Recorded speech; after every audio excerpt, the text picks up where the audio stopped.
Good evening, ladies and gentlemen. I'm Monica Gobia, and it is my absolute pleasure to be your host for this wonderful occasion.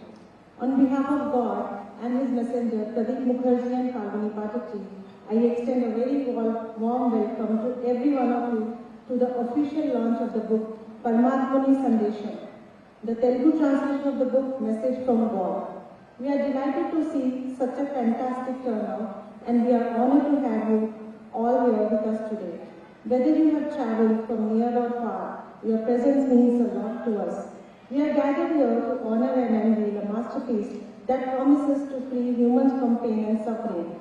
So without further ado, let's get started.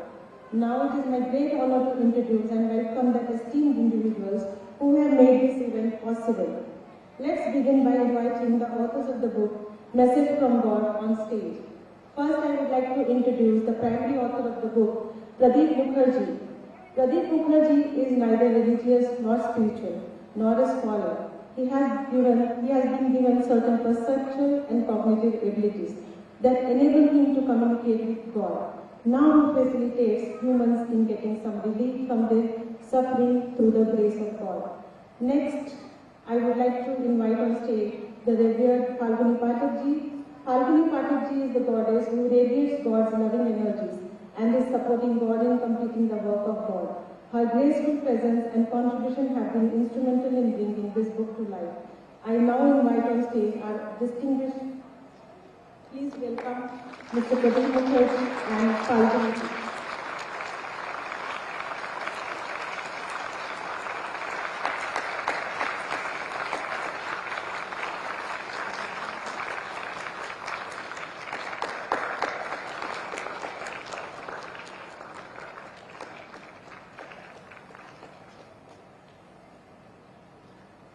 I now invite on stage our distinguished chief guest, Mr. Varaprasad Reddy and Mr. Varaprasad Reddy.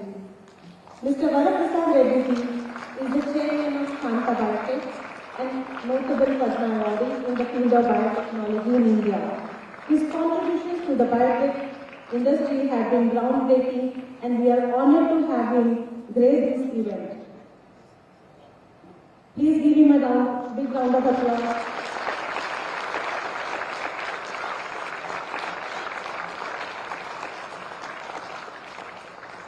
In addition, we have several esteemed guests of honor who have joined us today. Ladies and gentlemen, it is my pleasure to invite on stage Mr. Sridhar Nanamuthu on stage. Mr. Sridhar Nanamuthu is the editor of Commercial Era magazine and a faculty at the Police Academy. He is a pioneer in Telugu literature and personality development trainer. He has received the Tech Guru and the Santi Kedar Ceremony Awards. Please welcome. I invite on stage Dr. Satyavati ji. Dr. Satyavati ji is a retired professor and HOD of the obstetrics and gynecology at Usmania Medical College, Hyderabad. She is also a former superintendent of the government maternity hospital and a practicing obstetrician. Her contributions to the medical field have been immense. Please welcome Dr. Satyavati to the stage. I invite on stage Mr. Raj Kandapuri. Mr. Raj Kandapuri is a renowned producer, director and actor. He is a National Award and Filmfare Award winning producer known for producing super hit films such as Pelli Chooplu, Mental Madilu and Chusi Chudandani. Producer, director and actor. Ma Sharma. I would like to invite Mr. Ma Sharma to the stage. Ma Sharma is a renowned journalist, columnist, author and host with 34 years of journalism experience in print, electronic and digital media in Telugu and English languages. He is currently the managing editor of Adra Patrika. Now I would like to invite Mr. Anil Gogia on stage. Anil Gogia from Asia Law House made it possible for all the books of Message from God and all the translated versions to become such a beautiful product and worthy of having God's energies radiate from him. Thank you to all our distinguished guests. Now we move on to the very exciting part of our event, the official unveiling of the book, Paramatmani Sandesham, the Telugu translation of the book, Message from God. I request Varaprasad Reddy Garu to do the honors.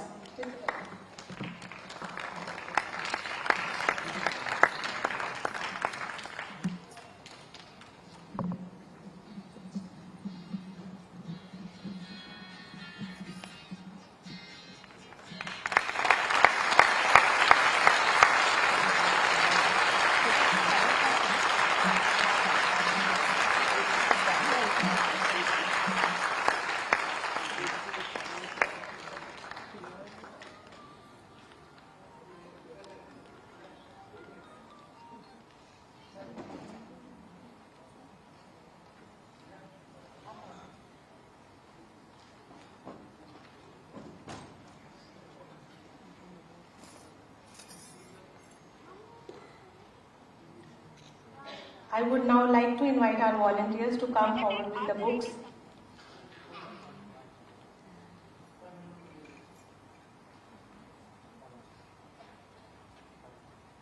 As the books are being distributed, I want to take a moment to thank everyone who has made this possible.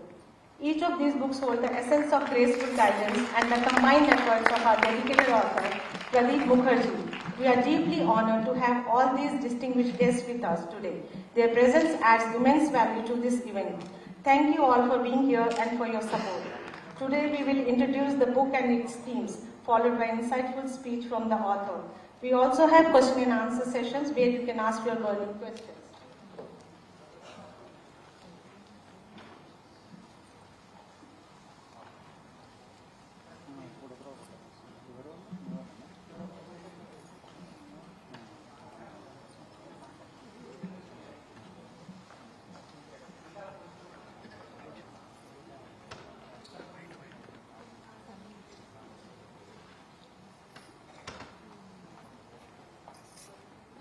Please give a huge round of applause.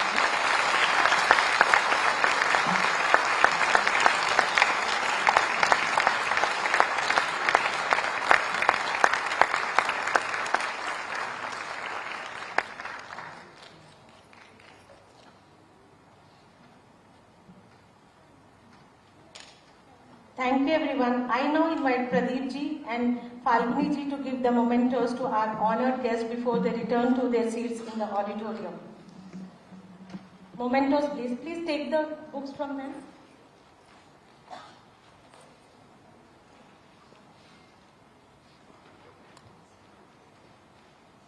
Please take the books.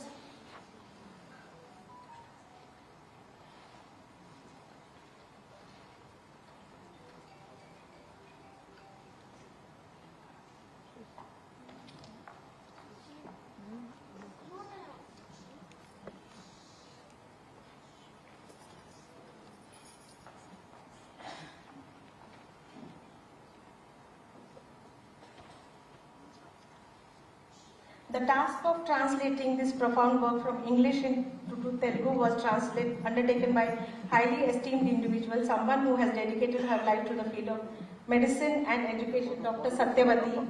Now I request Mr. Pradip Mukherji and Falguni to give the mementos to Dr. Satyavati.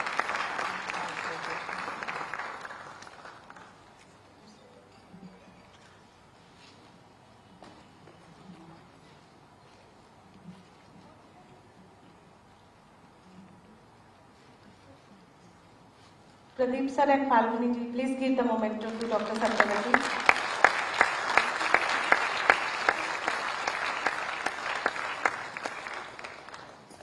Now I request Pradip Mukherji and Falguni ji to give the memento to Mr. B. Ramakrishna. Sorry, he is not there? Okay. Now I request Pradip ji and Falguni ji to give the memento to Raj Kandapuri.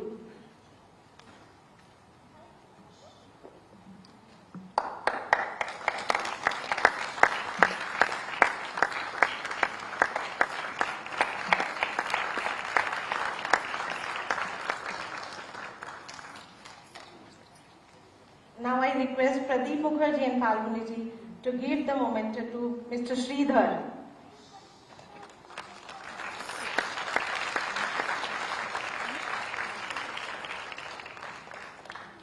Now I request Sir and Falguni ji ma'am to give the memento to Ma Sharma.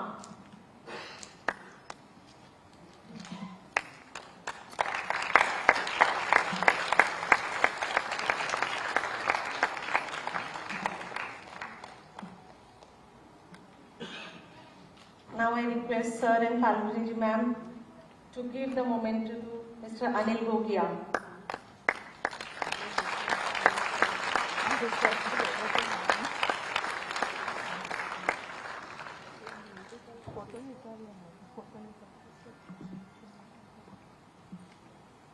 Now I request Pradip sir and Falguni ma'am to give a memento to our chief guest, Mr. Varaprasad Reddy.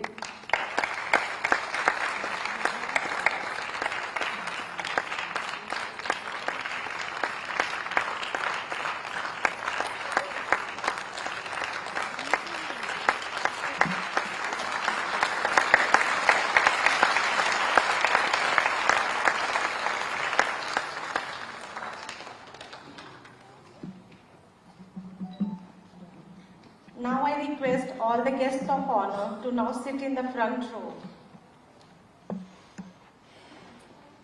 All the guests of honor, please sit in the front row.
It is my great honor to invite our chief guest, Mr. Varaprasad Reddy, to speak.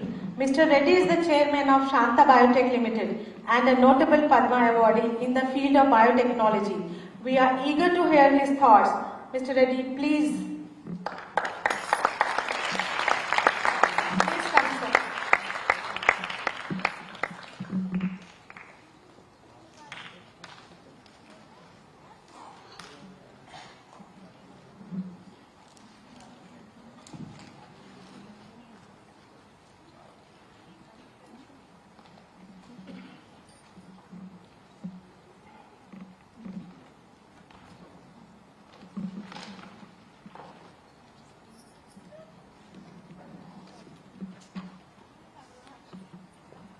వేదిక మీద ఉన్న పరమాత్మ messenger అనొచ్చు, పరమాత్మే ఆవహించిన ప్రదీప్ ముఖర్జీ గారు అనొచ్చు, వారికి నమస్తే. మీ అందరికీ నమస్కారం.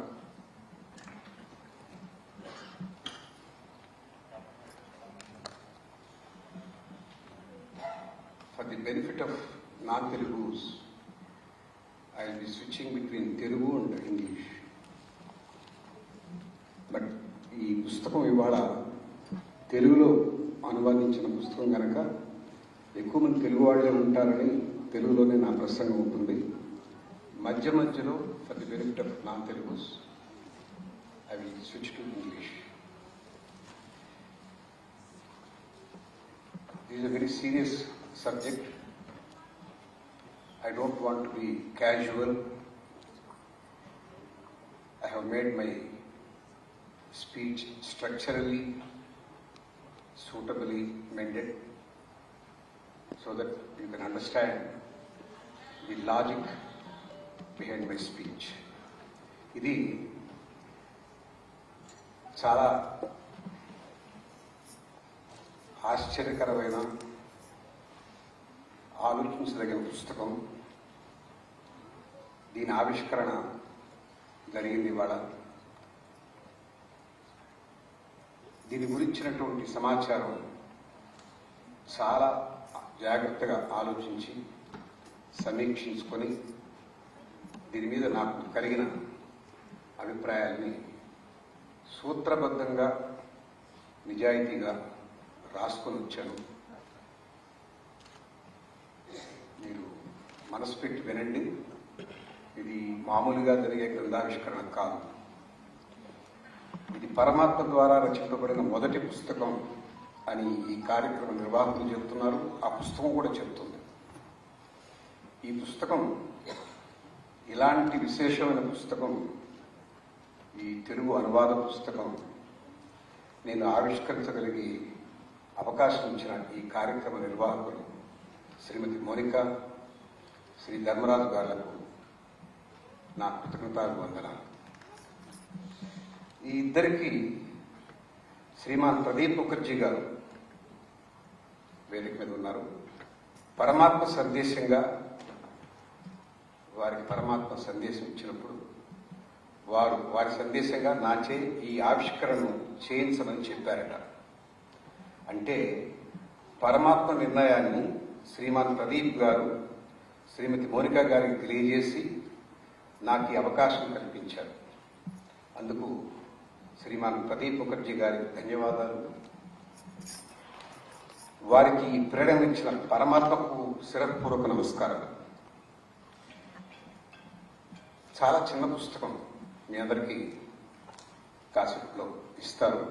చాలా చిన్న పుస్తకం, కేవలం 66 పేజీలు, కానీ చాలా పెద్ద విషయం, చాలా గంభీరమైన విషయం. ఒక పట్టాన అలవోకగా చదివే పుస్తకం కాదు. ప్రతి లైన్, ప్రతి పదం, ప్రతి వాక్యం తరచి తరచి చూసి చదవాల్సినటువంటి పుస్తకం. మన జీవన విధానంలో భాగమైపోయిన అనేక నమ్మకాల, విశ్వాసాల మీద ఒక హెచ్చరిక, ఒక సలహా లేదా ఓ క్రీనీడ. ఇది చదివిన కొందరికి ఇప్పటి వరకు విధించుకున్న బంధాల నుంచి, నమ్మకాల నుంచి స్వేచ్ఛ లభించవచ్చు. మరికొందరికి, అంటే ఆలోచించలేని వారికి అయోమయం కలిగించవచ్చు. మరింకొందరికి, ఆలోచించగలిగిన వారికి ఓ రకమైన భావోద్వేగం, ఆందోళన కలిగించవచ్చు. అనేక విశ్వాసాలతో, నమ్మకాలతో, ఓ రకమైన భరోసాతో మన జీవన విధానం సాగుతోంది. మనలో అందరికీ ఒకే రకమైన విశ్వాసాలు, నమ్మకాలు లేకపోవచ్చు. ఎవరికి వారు వారి వారి విశ్వాసాలతో, ఆచారాలతో జీవిస్తున్నారు. కొందరు వైష్ణవం అంటారు, కొందరు శైవం అంటారు, కొందరు వీరశైవం అంటారు, కొందరు శాక్తేయం అంటారు, కొందరు జైనులు, యువరాష్ట్రీయులు, క్రిస్టియన్స్, మహమ్మదీయులు, ఇలా అందరూ ఎవరెవరి విశ్వాసాలు వారు. ఈ విశ్వాసాలు, నమ్మకాలు ఎక్కడి నుంచి వచ్చాయి? మన పెద్దల ద్వారా, మన తల్లిదండ్రుల ద్వారా, మన కుటుంబ సభ్యుల ద్వారా, మనం చదువుకున్న పుస్తకాల ద్వారా, మనం గురువులుగా భావించే ఆధ్యాత్మిక ప్రవచనకారుల ద్వారా, మన ప్రాచీన వాగ్మయ సంపద ద్వారా, మనం చదివిన పురాణ ఇతిహాసాలు, రామాయణం, భారతం, భాగవతం, ఇలాంటి వాగ్మయం చదువుకున్నాము. ఈ విశ్వాసాలు, నమ్మకాలు మనం కూడగట్టుకున్నాం. ఇది ఏ ఒక్కరోజు, ఒక దశాబ్దము, శతాబ్దంలో వచ్చినాయి కాదు, కొన్ని వేల సంవత్సరాల నుంచి వచ్చినాయి. దైవం పట్ల, జన్మ కర్మల పట్ల, జన్మ పునర్జన్మల పట్ల ఆత్మానాత్మ వివేచనలు ఏర్పడ్డాయి. ఇవి గత వందల వేల సంవత్సరాలుగా మనలో జీర్ణించుకుపోయి ఉన్నాయి. వాటిలో, ఈ నమ్మకాలలో 99% నమ్మకాలని, విశ్వాసాలని వాటిని పరిశీలించి, హేతుబద్ధతను చూసి, చర్చించి తీసుకున్నవి కావు. అని ఇప్పుడు ఈ విశ్వాసాలని ప్రశ్నించలేదు. పెద్దలు చెప్పిన మాట చద్ది అన్న మూట అని మన సామెత. పురాణ ఇతిహాసాల సారాంశం కథల రూపంలో, స్తోత్రాల రూపంలో, కీర్తన రూపంలో, గేయాల రూపంలో విని విని, చదివి చదివి మన అంతరంతరాల్లో నిక్షిప్తం చేసుకున్నాం. మనం ఎన్నడూ వీటిని ప్రశ్నించలేదు, ప్రతిఘటించడం లేదు. మహా అయితే మనలో కొద్ది శాతం మంది అనుసరించకపోవచ్చు. కొద్ది శాతం వాళ్ళకి విశ్వాసం లేక కాదు, సోమర్తనం, ఈజీ లైఫ్, లేజీ లైఫ్, అనుసరించరు. కానీ వాళ్ళకి తెలుసు, వాటిని ప్రతిఘటించరు, ప్రశ్నించరు. కానీ ఈ పుస్తకం, నేను చదివిన ఈ పుస్తకం, మీరు చూడబోతున్న ఈ పుస్తకం, పరమాత్మ ప్రేరణతో వ్రాయబడిన ఈ పుస్తకం మనం మోస్తున్న విశ్వాసాలని, నమ్మకాలని ప్రశ్నిస్తుంది. మనల్ని ఆగి చూడమంటుంది. సత్యం, అసలు సత్యం వేరే ఉందని చెప్తుంది. చదివిన తర్వాత మనం నమ్మితే మరో మార్గం చూపుతుంది. నమ్మకుంటే మనం ఇంతకు పూర్వం నమ్ముకున్న విశ్వాసంతోనే ఉండిపోండి అంటుంది. బలవంతం లేదు, మీకు ఒక ఆప్షన్. మీరు చదవండి, దీంట్లో విషయాలు గమనించండి, దాంట్లో ఉన్న మూల సత్యం మీరు పట్టుకోగలిగితే, నమ్మితే దాన్ని మీ మతంలోకి తీసుకోండి, మీ మనసులోకి తీసుకోండి. నమ్మకపోతే ఇంతకుముందు మీకున్నటువంటి విశ్వాసాలతో కొనసాగండి. అలా అసలు సత్యం గ్రహించకపోతే మన ఆత్మలు పరమాత్మను చేరలేవు అంటుంది ఈ పుస్తకం. అసలు సత్యాన్ని మనం గమనించకుండా మనం ఏమి చేసినా, ఎన్ని విశ్వాసాలున్నా పరమాత్మను చేరుకునేది దుర్లభం. పుస్తకంలోని సత్యం నమ్మకపోతే పోయేది, అగౌరవపరచకండి అని హెచ్చరిస్తుంది.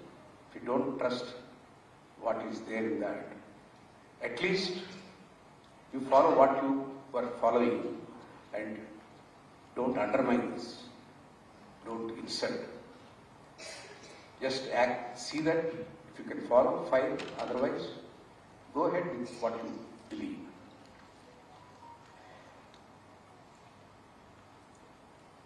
పరమాత్మ, ది అల్టిమేట్ సుప్రీం, మన ఆత్మను తన వద్దకు తీసుకెళ్ళడానికి సులువైన సరళమైన మార్గం ఈ పుస్తకం ద్వారా సూచిస్తున్నారు. సులువైన సరళమైన ఎందుకన్నానంటే, మనకున్నటువంటి ఇప్పటి వరకు మనం పెట్టుకున్న విశ్వాసాలు, నమ్మకాలు అవి సులువైనవి కావు. చాలా దీక్షాదక్షత ఉండాలి, క్రమశిక్షణ ఉండాలి, దాని పట్ల విధేయులై ఉండాలి, ప్రశ్నించకూడదు, దాని తర్కం లేదు, శశపిషలు లేదు. కానీ ఈ పుస్తకం మీకు సూచించేది కేవలం 30 రోజులు, only 30 days. You follow the instructions. ఆ పుస్తకంలో సూచించిన విధంగా 30 రోజుల పాటు మీరు వారు చెప్పిన సూచనలు పాటిస్తే ఈ పుస్తకం చెప్పడం, అది పుస్తకం చెప్పడం అని అంటారు, కానీ పుస్తకంలో ఉన్న పరమాత్మ చెప్తున్నాడు మీకు సరాసరి అని భావిస్తే మీకు ఆ సులువైన సరళమైన మార్గం, పరమాత్మను చేరుకునే విధానం తెలిసి వస్తుంది. మనం ప్రస్తుతం పాటిస్తున్న పూజా విధానాలు, వ్రతకల్పాలు, హోమాలు, యజ్ఞాలు అవసరం లేదు. అవి మనల్ని కర్మబంధంలో ఉంచి కర్మ భ్రష్టత్వం పొందినప్పుడు వాటి తాలూకు పాపం మనకు అంటగట్టి తత్కారణంగా పరమాత్మను చేరలేని దుస్థితికి కారణభూతాలవుతున్నాయని పరమాత్మ ఈ పుస్తకం ద్వారా మనకు హెచ్చరిక చేస్తున్నారు. కర్మ చేస్తాం, ఒకసారి కర్మ భ్రష్టులవుతాం. కర్మభ్రష్టులు అంటే అనుకున్నటువంటి నియమాలు పాటించకపోయినప్పుడు, అనుకున్న పద్ధతులు చేయలేనప్పుడు, ఏదో దోషాలు. అందుకని మనం భక్తిహీనం, క్రియాహీనం మంత్రంలో చదువుకుంటాం. అంటే ఏదో ఒక హీనస్థితి జరిగి కర్మభ్రష్టులైతే తత్కారణంగా మీకు పాపం అంటగట్టి మీ ఆత్మలు పరమాత్మను చేరుకునే అవకాశం లేకపోతాయి అని పరమాత్మ సూచిస్తున్నాడు. ఈ పుస్తక ఆవిష్కర్తగా నా బాధ్యత 100% నిష్కామంగా, నిజాయితీగా పుస్తకంలోని ఉద్దేశాలను మీకు తెలియజెప్పాను. మీరు చదివితే ఇంకా ఎక్కువ అర్థమవుతాయి. నేను సూక్ష్మంగా మీకు చెప్పింది ఏంటంటే, మనం ఇంతవరకు అనాదిగా నమ్మిన విశ్వాసాలు, whatever we believe so far, అవన్నీ they came to us descended from our scriptures, our elders, our family members, our spiritual gurus, and our scriptures. All the scriptures, they describe what to do, how to be in line with the God, etc. అవన్నీ వాటి వల్ల వరగూడి దానికన్నా సరళమైన మార్గం చెబుతున్నారు పరమాత్మ. అది మీరు చదివి మీరు ఆ 30 రోజుల్లో కనెక్ట్ కాగలిగితే మీకు అవకాశం ఉంది అంటున్నారు. నేను సనాతన ధర్మం విశ్వసిస్తాను. నా గురించి చెప్తున్నాను. నా తల్లిదండ్రుల నుంచి, నా గురువుల నుంచి అందిన ఆధ్యాత్మిక పదంలో జీవన విధానాన్ని అవలంబిస్తున్నాను. విత్ ఓపెన్ మైండ్తో ఈ పుస్తకాన్ని ఆవిష్కరించడానికి, ఆ పుస్తకంలో ఏముందో విషయం తెలియకుండానే నేను ఒప్పుకున్నాను. మోనికా గారు, రాజు గారు మీరు మా ఇంటికి వచ్చి మీరు ఆ పుస్తకాన్ని ఆవిష్కరించాలి అని అన్నప్పుడు దాంట్లో విషయం నాకు తెలియదు. వాడు పరమాత్మతో సందేశం అన్నప్పుడు పరమాత్మ రిలేటెడే కదా, తప్పకుండా చేస్తాను అనుకున్నాను. తర్వాత నాకు పుస్తకం వచ్చింది, పుస్తకం చదివాను. విభిన్న కోణాలు, విస్మయవాదం, ఇవన్నీ పుస్తకంలో కనిపించాయి. ఇందులో స్థూలంగా ఒక్క విషయం, అది లోతుగా, బాగా లోతుగా నేను వారం రోజులు మదనపడి మళ్ళీ మళ్ళీ చదివి మళ్ళీ ఆలోచించి ఒక చిన్న సూక్ష్మమైనటువంటి ఒక సత్యాన్ని కనిపెట్టాను. అదే మీతో పంచుకుంటాను. అది నికార్సైన సత్యం దొరికింది నాకు ఆ పుస్తకం పదే చదివినప్పుడు. అది దొరికిన తర్వాత నేను ప్రశాంత స్థితికి రాగలిగాను. లేకుంటే ముందుగా నేను చెప్పినట్లు అయోమయ పరిస్థితి పడేవాడిని, ఆందోళనలోనే ఆవిరైపోయేవాడిని. అంత విస్ఫోటనం. నేను చెప్పడం కాదు, ఆ పుస్తకం ర్యాపర్ మీద కూడా రాస్తుంది, మీకు ఇది విస్ఫోటనం కలిగించవచ్చు, అయోమయం కావచ్చు. ఇది నిజంగానే వాస్తవం, అందులో విషయాలు అలా ఉంటాయి. ఆ అసలు సత్యం ఏమిటంటే, నేను కనుగొన్న సత్యం, పరమాత్మకు మనం ప్రస్తుతం చేస్తున్న రిచువల్స్ అంటే కర్మకాండలు, ఉపవాసాలు, చన్నీటి స్నానాలు, ఏకభుక్తాలు, భూశయనాలు, సూర్య నమస్కారాలు, ఇవన్నీ ఏమి సంతోషం కలిగించవు. పరమాత్మ ఇవన్నీ కోరుకుంటున్నాడన్న భావంలో మనం చేస్తున్నాం. ఆయన కరుణామయుడు, ఆయనకు సర్వజీవుల పట్ల ప్రేమ, వాత్సల్యం, కరుణ పుష్కలంగా ఉంటాయి. అందుకే ఆయన పరమాత్మ. మనం కష్టపడడం ఆయన సంతోషం కలిగించదు. 108 ప్రదక్షిణాలు కాలికి చెప్పు లేకుండా తిరగడం ఆయన కోరుకోడు.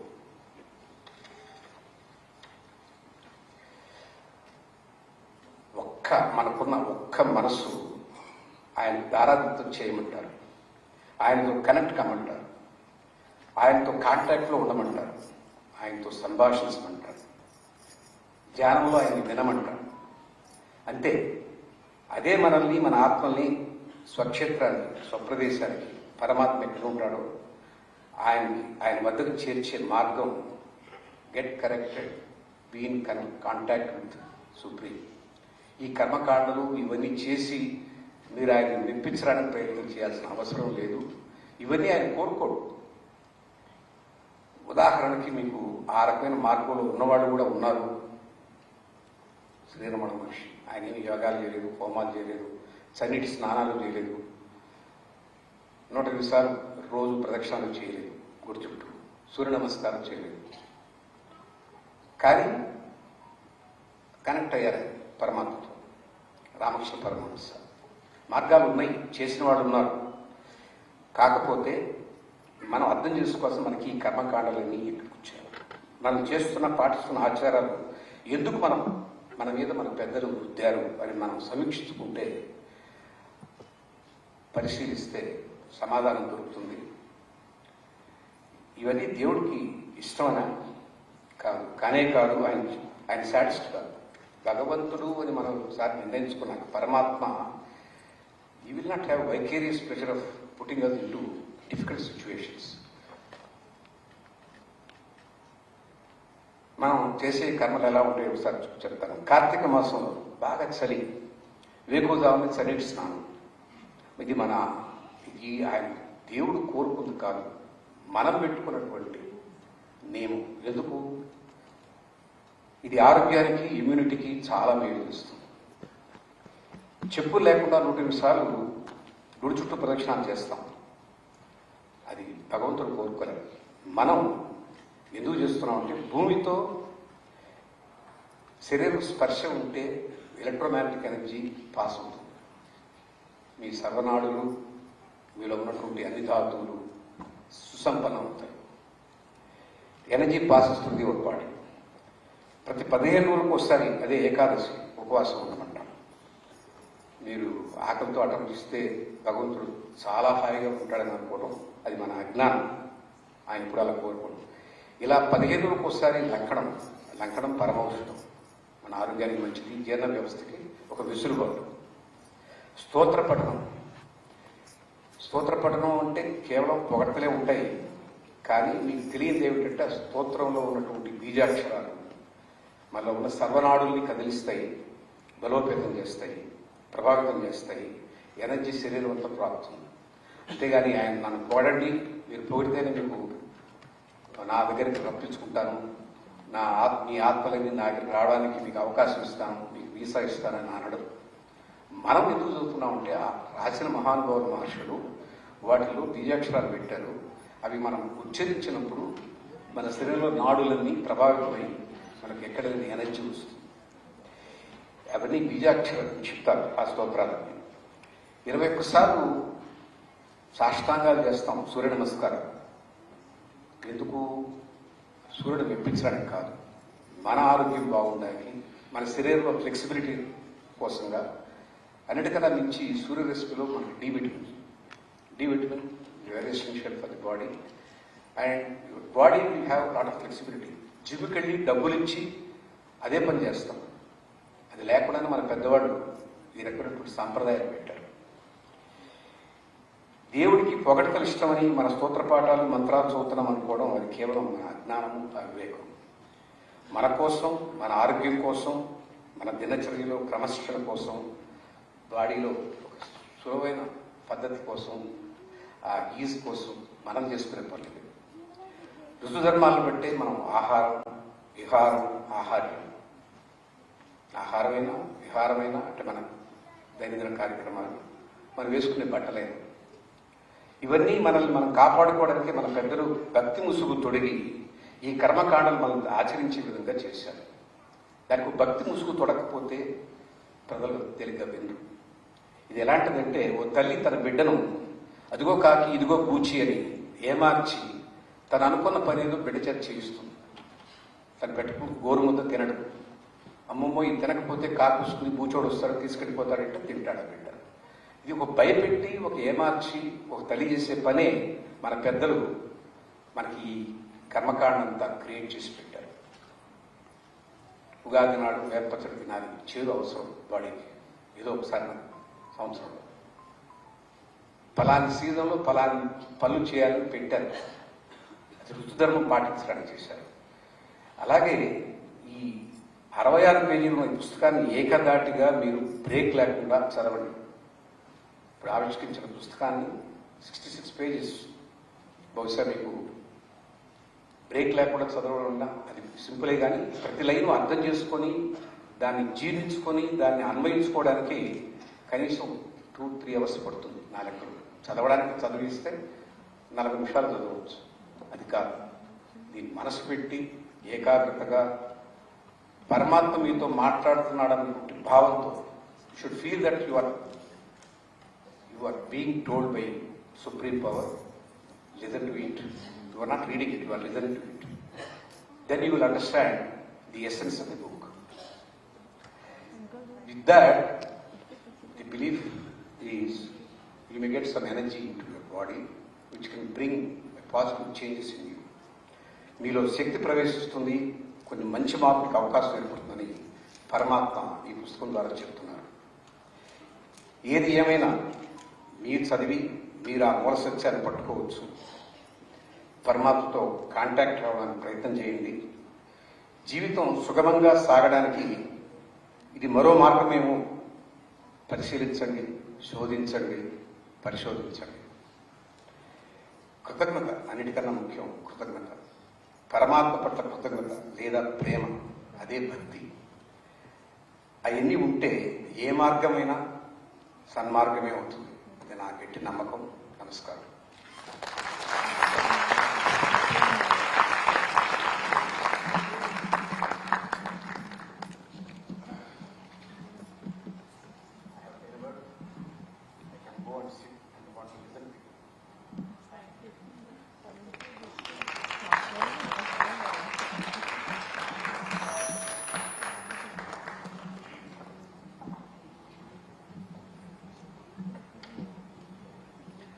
Thank you, Mr. Reddy, for your inspiring and insightful speech. Your words have truly added immense value to this event. Thank you so much. And now, for a very special moment, it is my absolute honor to invite the author of the book, Message from God, to speak to the audience.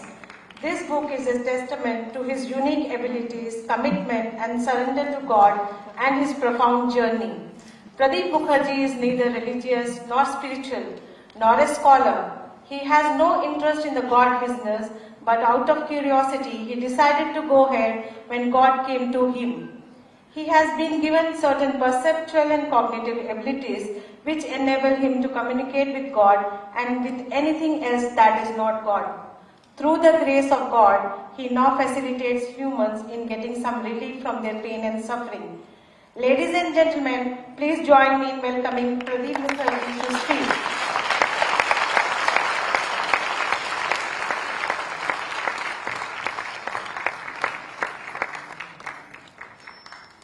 Hello. Can the people who are in the back, can you hear me clearly? If yes, just... Yes, yes. You can, okay? Yes, sir. Okay. If you do like this, it means you cannot. So, this. Now I got it. Thank you.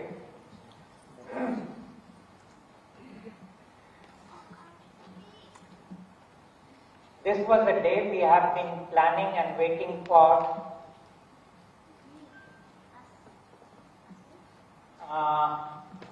a long time actually.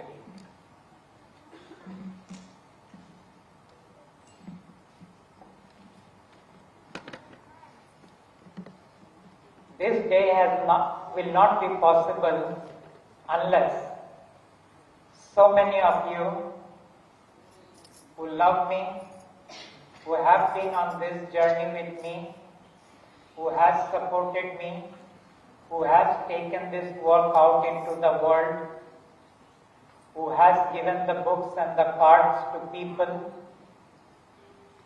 who has answered so many questions that people actually put to you. Sometimes you didn't know those answers, and yet you tried your best to invite people that just try out the book, talking to the book, talking to the cards, and see if anything shifts in your life. Most of the time we have given away the books free, and sometimes we have sold the books for 100 rupees. So if anyone ever made an investment, it would be just the 100 rupees or maybe another postage of 50-60 rupees. We didn't ask anything from you much to try out this book or the card. And whatever the little feedback that we got from people, it was overwhelming. I do not say that 100% of the people say that thank you for giving us the book or giving us the card. But I would say more than 60% of the people said thank you, and we want to give this book and this card to other people. So many of you who are here have been with me on this journey for many years. During the time we were trying to free the soul, during the time we were gathering our numbers, during the time we were trying to complete the work that God wanted to complete. And finally in August 2023, we completed the work that God wanted, and because of which He came to this universe. He said the souls are now free to go back home if they want to. So those who wanted to go back, some of them have gone back, some of them are waiting for their human incarnations to die, and then they will go back. So today our work has moved into a different direction. While God is here, God said that I will give some relief. God did not say enlightenment. God said, I will give some relief to the humans. Why God did not say 100% relief? Because your mind, your body and your storyline, all three belongs to the king. It is under the control of the king. And God does not use power over anyone. God does not use strength over anyone. God is so gentle, so allowing that almost I had a problem in trying to understand that am I really working with God or someone who was lesser than the king? I waited for so many years that someday God would bulldoze every firewall that the king was bringing up, but that day never happened. But I also saw that every time God stepped back because of the firewalls, God came back from a different direction, and eventually we had a number called 300 of those participants, most of whom who are here today. And then this work started moving in a very fast pace, and within 2 years we completed the work that God had come here to do. This work will not, whatever we did then, will not make any sense to people who were not with us then. Talking about them is useless because they do not concern us anymore. What does concern us today is our pain and our suffering. Every human being suffers physically, emotionally, psychologically, and socially. No one can deny suffering. No one can stop suffering. The only people who do not suffer are the ones who became enlightened. But their numbers are hardly worth mentioning. Even if anyone gives you the complete understanding of whatever spirituality is, whatever religion is, it doesn't free you from suffering. Then they say you have to practice. No one says for how many years, no one says to what extent, because no one knows. Even those who became enlightened, many of them did not become enlightened because of what they started teaching their disciples and their followers. Look into most of the gurus, most of the masters, most of the teachers. They became what they became not because they tried, but it just happened. But later they put their followers into a journey of purification, into a journey of concentration, into a journey of being with what they would call it either the third eye or the navel or the thoughts or the breath.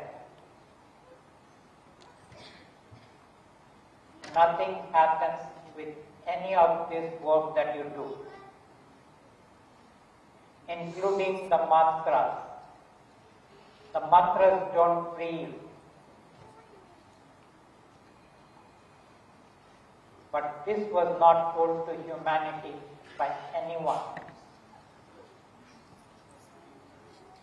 So in the current scenario, I take the risk of telling people that what you are doing is not serving you. It might give you some beautiful experiences now and then, but nothing more than that. It might give you an impression that you are spiritually making progress in your life, but truly you are not. It might give you the impression that you have the key to create your freedom, to create your liberation, to create your enlightenment. But truly you don't have.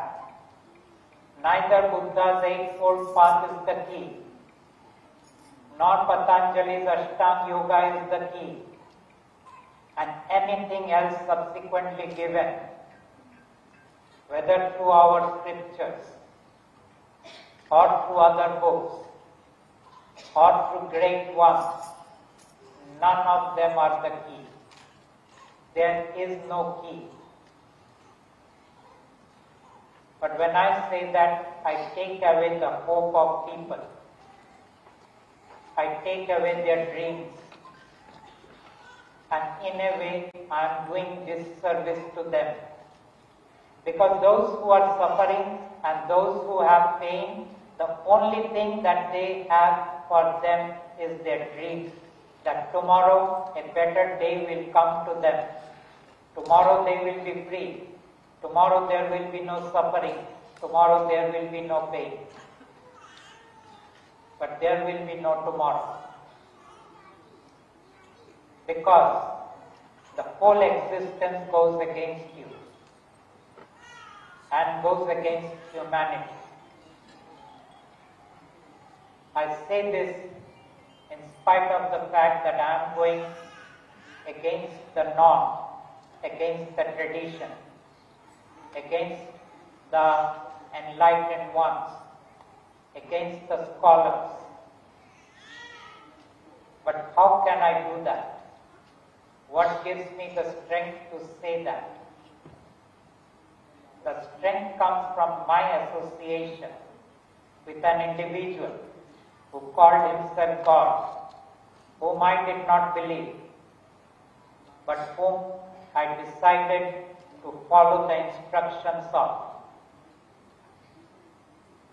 I did not believe because there was no way I could cross-check who he was. And look at you. You go and believe everything. You believe your gods. You haven't met them, you don't talk with them. You get no instructions from them. You read the scriptures and do what you are told to do. You do not challenge your God, but I challenge the God that came to me. And why do I have that power to do that? For only one reason. I want nothing from life. You want something from life. You want enlightenment. I don't even want enlightenment. I don't want peace. I don't want bliss. I don't want awareness. I don't want siddhis. I don't want anything that the world can give. Name, fame, money, success. That's my strength. And from that place of strength, I stand in equality to those who are way, way above me.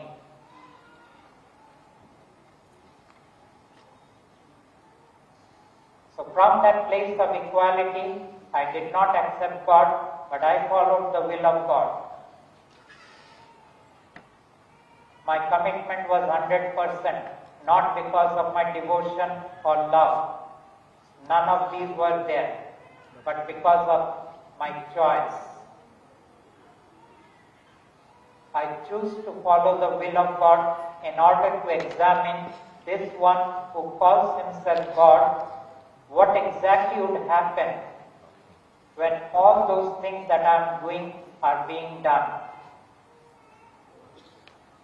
I did not take on any proactive role. I did not show any enthusiasm or any passion. I just did that I was told to do and stepped back.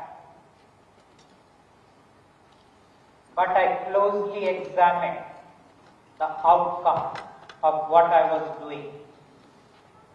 I had an ability to examine not only something within my five senses, but many things outside my five senses. So I not only examined the material world, I examined even the non-material world, the invisible world. And from that place of examination, I started noticing the shift that was happening because of what me and a group of people who chose to be with me, who chose to do the work of God, everything that they were doing. And it was only after 5 years, by that time I had come to know the King, the Creator, who imposed himself to be God or Paramatma, who imposed that he is the Supreme, but he is none. He says that I am kind, benevolent. He says that I am caring and loving. He is none of these. He writes the storyline of the humans, including my storyline that was written. And every storyline is laced with pain and suffering. Some people's pain and suffering is very obvious. Others' pain and suffering is very much suppressed. And that is why you need all kinds of intoxications in order to escape those pain and suffering. That is why you need all kinds of entertainments. That is why you need all kinds of gambling. Whether you do it in the stock market, whether you do it on the racetrack, whether you do it on those Las Vegas tables. Every mechanism is an escapism. They call it the dopamine trip. Why do we need that? For only one reason. I don't want to get in touch with my pain and suffering.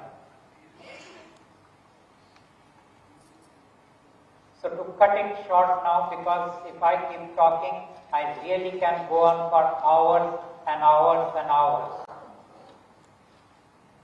I bring the ball back now into your court.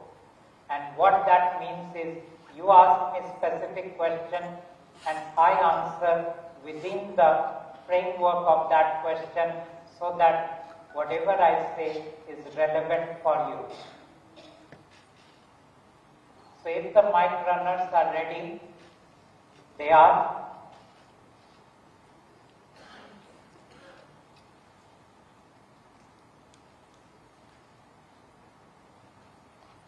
Yeah, you can take this mic.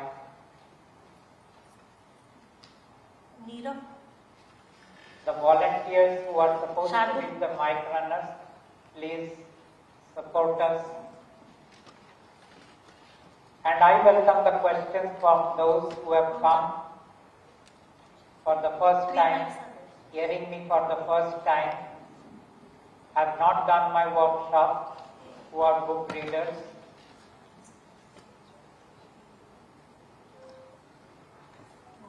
So that I answer in a very specific way. So just raise your hand and we will know to whom to take the mic. Just raise your hand. Because if you don't raise your hand, I will assume you have received everything that you wanted to receive. In the first row, we have. Thank you, sir. Thank you very much, sir. I am Ram again. Yes. My question is, what is the purpose of human life in general to all human beings? What is the purpose of human life? Human life to all human beings in general, and to each human being in specific. That's my question. I repeat. What? Okay, let me rephrase it. Yeah. Are you asking me that what is the purpose of the human life in the context of making a contribution in other humans? No. No? Ultimately, what is the purpose of human life in general In to general. all the human beings in the world? Number two, the same purpose specifically to each of the human beings based on his composition, internally, externally, whatever. That's my question. Question in two parts: general to all human beings and specific to each human being. Thank you. Okay. I will give the answer and you see if that really answers you. Society says that the purpose of a human being is to come to a place of self-actualization, which is nothing but Maslow's hierarchy. If you know anything about Maslow's hierarchy, it starts with survival and it ends with self-actualization. When Maslow talked about self-actualization, he was not talking about enlightenment, not like self-realization. He was saying that when human beings are fully satiated with all the needs that they can need, then the need to create a self that they can value. So human beings started creating that self either by way of contributing to the society or by contributing to a greater number or by bringing in certain inventions or creations or by making a difference in people's lives or by doing charity or by trying to reach out to people who are in great misery, because each one of them was creating a self that they were valuing in their life.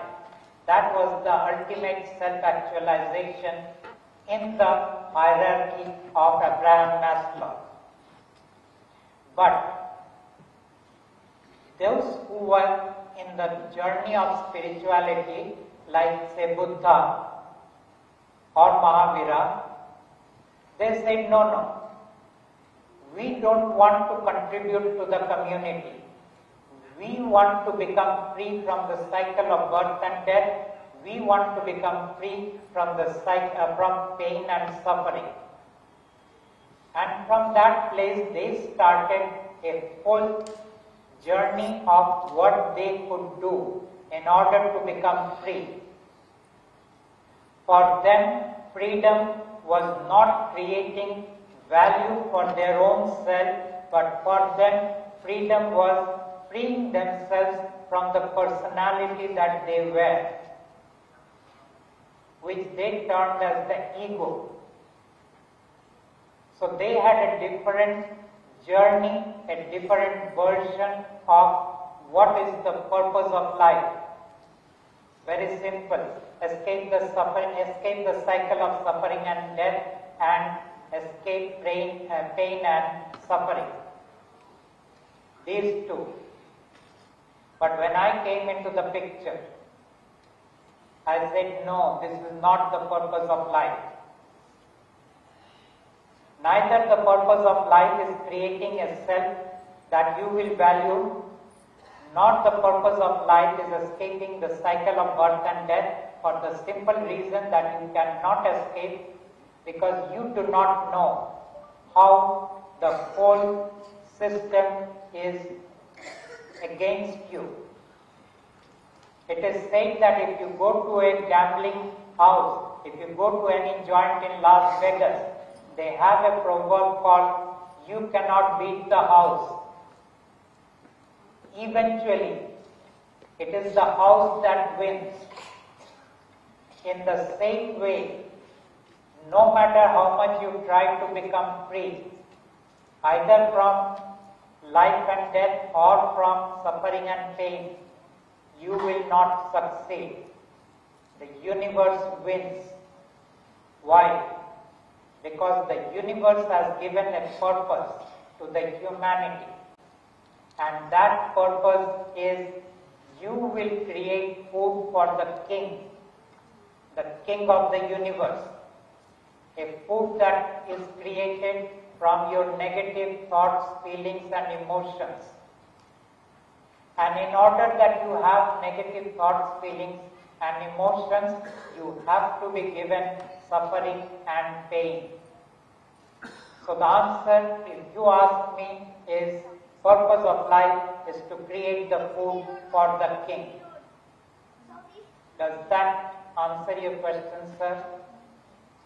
Not exactly. Anyway, I take the essence of what you have said. Thank you. Anyone else would like to engage me in a conversation? Huh? Please check your mic. Anyone raising their hand? Yes. Oh, you already have one, please. My question is, I'm not able to listen. am I audible now? Please be a little louder. Just take another mic.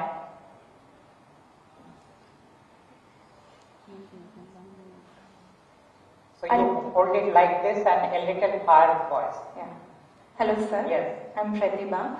Yes. So my question is, in the book it is mentioned that both positivity, detachment and passion will take us away from God. So can you please elaborate on this, like how does even positivity will take us away from God?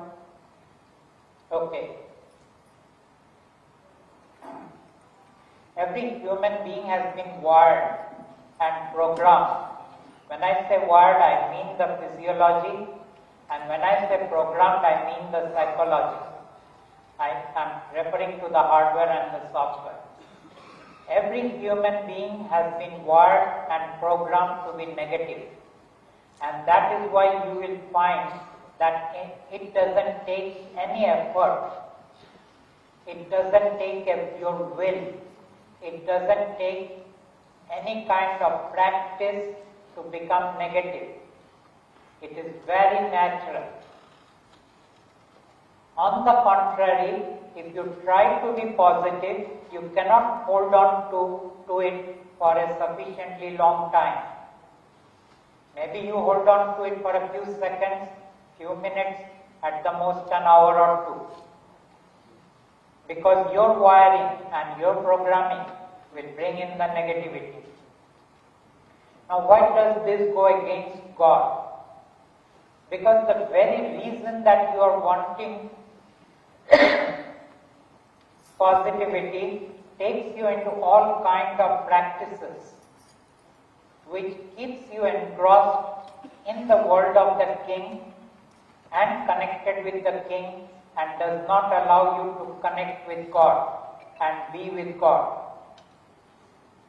God says, forget about positivity. You have negativity, speak to the healing card, speak to the book, and let me do whatever I want to do. But God doesn't say that you start speaking and it happens instantly. God says do it for 30 days. And at the end of 30 days, re-examine, make a report card for God. And in that report card, if God passes, accept God in your life. If God does not pass, let go of God. Be with the king. Does that answer your question? Yes, sir. Thank you. Thank you. Anyone else? Actually, the light is on my eyes, so I only... Please keep mic at the back. I think it's better if you stand up. You have the mic? Someone has the mic? Okay, yes, please continue. নমস্কার দাদা। Namaskar. কেমন আছেন? Good, I'm good.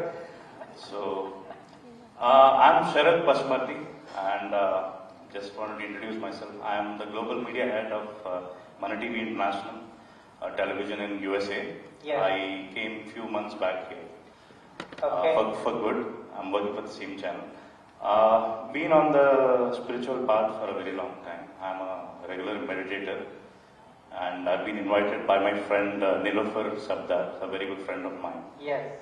And we're in the similar circles. I've been exploring the different modalities just for the sake of curiosity, and but still I feel that I'm connected to God in a mysterious way. My question to you is, you said that you connect with God, allow ease and peace in your life.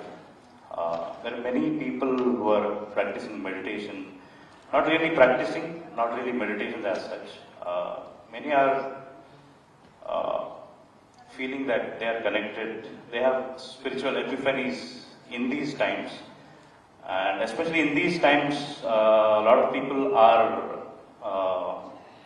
getting magnetized towards spirituality, God in some form or other. And there's also in the words that the energy of the planet has changed so that we are becoming closer to the divine. So what is your take on that? What is my take? They are good in a way. I say that they are a good time pass. You love meditating, you meditate. You feel they are contributing to your life, continue with your meditation. Then I speak to those people who meditated and they are still suffering. I speak to those people who couldn't meditate and they are suffering. Because you have already found the key to your suffering and pain. So I would say good. Because I am not here to enroll people to be with God, to accept God, to bring God into their life. So that is my take to that thing that you say. Thank you. You don't want to quiz me more? Why not? Yeah, because I am a TV host also. If I given the opportunity, I can. But in the interest of time, how about the mystics like Kabir Das or Mirabai, who were glued to God all their life and found salvation? Do you think they were right, or do you think they are wrong? Why go so much back? We have our Ramana Maharshi today. Absolutely. We have Aurobindo. Mm-hmm. We have others. Mm-hmm. Krishnamurti. Right. So, the take on that, and I say this with great respect, with great honor for who they are. They became free from the cycle of birth and death. There is no doubt about that. They had their experiences and they were beautiful. But they did not have clarity. They didn't get that whatever they are preaching to their students, to their followers, to their audience, will not serve them. They did not figure out, they couldn't figure out what was against humanity. They couldn't figure out. So, they left humanity into a place of hope, into a place of dream. But from the place where I am coming, I know that no one can become what they became because of what they asked you to practice. If I give you a very simple example, because let me substantiate it with an example. Ramana Maharshi told people, find out who you are. He gave the question, who am I? He said, inquire. So people started inquiring, who are they? They are not their false personality. So that whole game of neti started.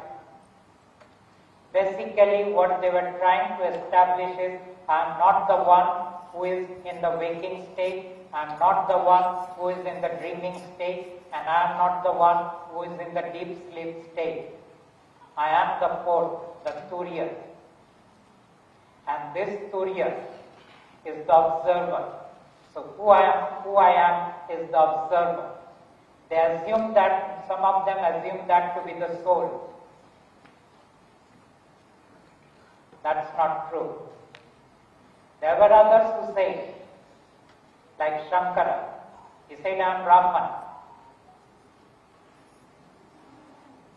And people thought that he had actually cracked the code of ignorance. But what happened with all those others who came few hundred years down the line? Ramanuja, Vallabhacharya, they did not agree with Shankara. They gave a different code. Great human beings, very sharp intellect, but they did not agree. So same book, scripture called Upanishad, Shankara made a commentary.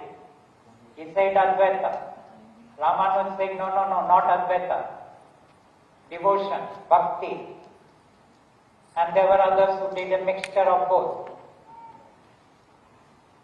Sankhya had to separate that no, there cannot be oneness, there is two. And ultimately there was the school of duality. Each one powerful debate they went into. The point is not whether you go into a powerful debate.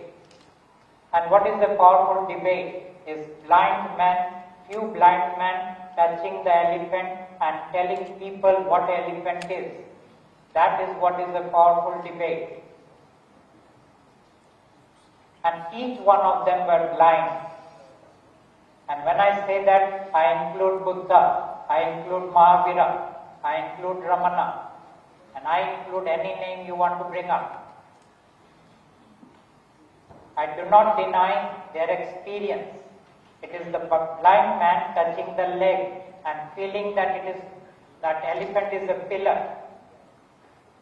So they all had their versions.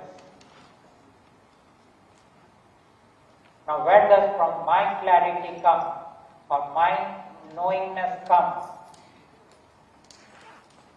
Because there is someone beyond that shows me, tells me, gives me the clarity, gives me the knowingness, that I can speak with a conviction, I can speak with a clarity, I can come forth in spite of the fact that every great one, I am going against them.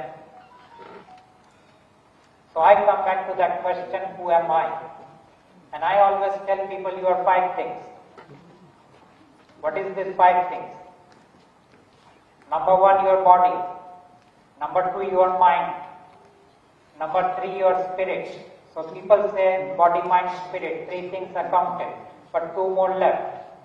You are a set of energy bodies. And finally, you are a personality. Some people call it a false personality or false self, but whatever it be, false or true, we don't go. You are a personality. That is the way you think who you are. That is the way you come across into the world. That is how the world thinks what you are. 5 things that you are. And nowhere the soul is there, if you notice. So all those people who say that I am the soul, doesn't all those teachings goes down. Now in these 5 things, what is the most important thing? The most important thing is the spirit. People have not understood spirit with clarity. In the Upanishads, they talk about Atman and Brahman, or rather Brahman and Atman.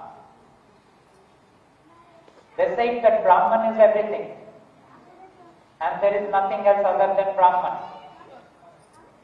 And then they say that when Brahman comes into the Jeev, it becomes Atman or Jivatma. People assumed that it is being referred to as the soul. No, that is the spirit. So, Atman is spirit, then what is the English word for Brahman? It is matrix. Then what exactly is the relationship between spirit and matrix?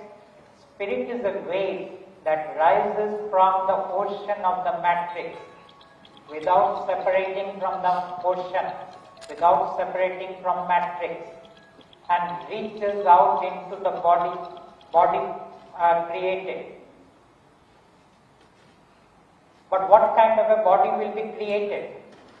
Before the spirit comes in, there has to be some other work to be done, and that some other work is known as the storyline. And in this storyline, who is writing it? The soul is writing the storyline.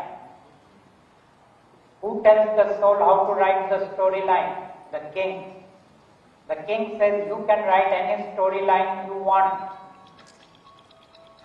but everyone should create suffering and pain. It is like Henry Ford saying, you can buy any color of my car as long as it is black. So this storyline is first created before you are born. When you are born, and as you were being progressing in your mother's womb, the spirit was actually monitoring everything. Not only monitoring, but actually programming everything, structuring everything. Because spirit's job is to make that storyline happen. And depending on the storyline, the spirit gave you the kind of body you needed, the kind of mind you needed. Spirit gave you success and failure. Spirit gave you falling in love and falling out of love. Spirit gave you all the other things that shows up in your life. And when you get all that, you realize you are nothing but a puppet. Why you are a puppet? The proof of that, because everything needs evidence or a part of it. Question: can you know it for the next 2 hours?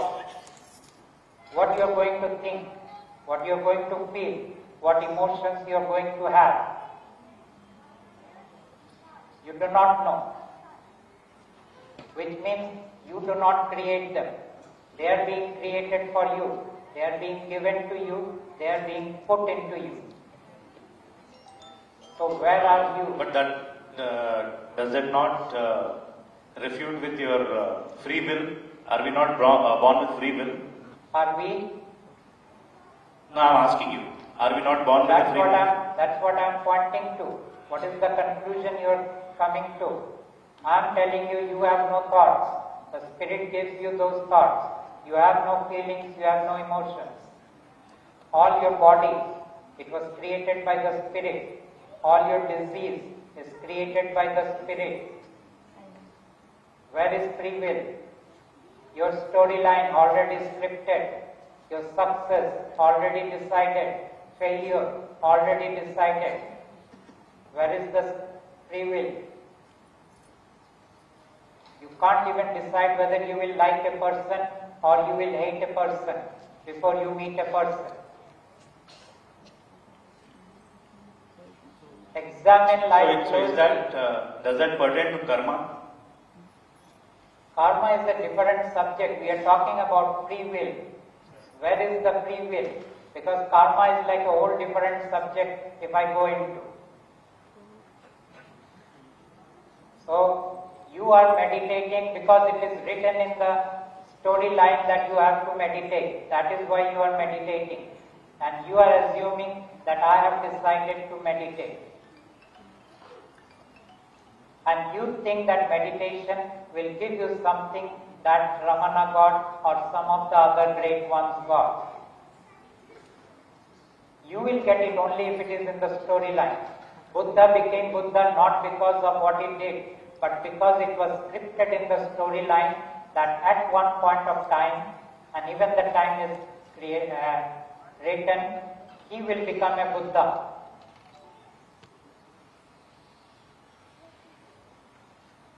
Everyone who became enlightened, it was only because it was in the storyline before they were born. And the script brought that forth into reality. So if it is written in your storyline, you will become enlightened, you will become. If it is not written, no matter how much of whatever you do, apart from meditation and including meditation, it is a very good time pass as such. We are only here to pass our time till the last breath arrives. But people assume we have very important things to do.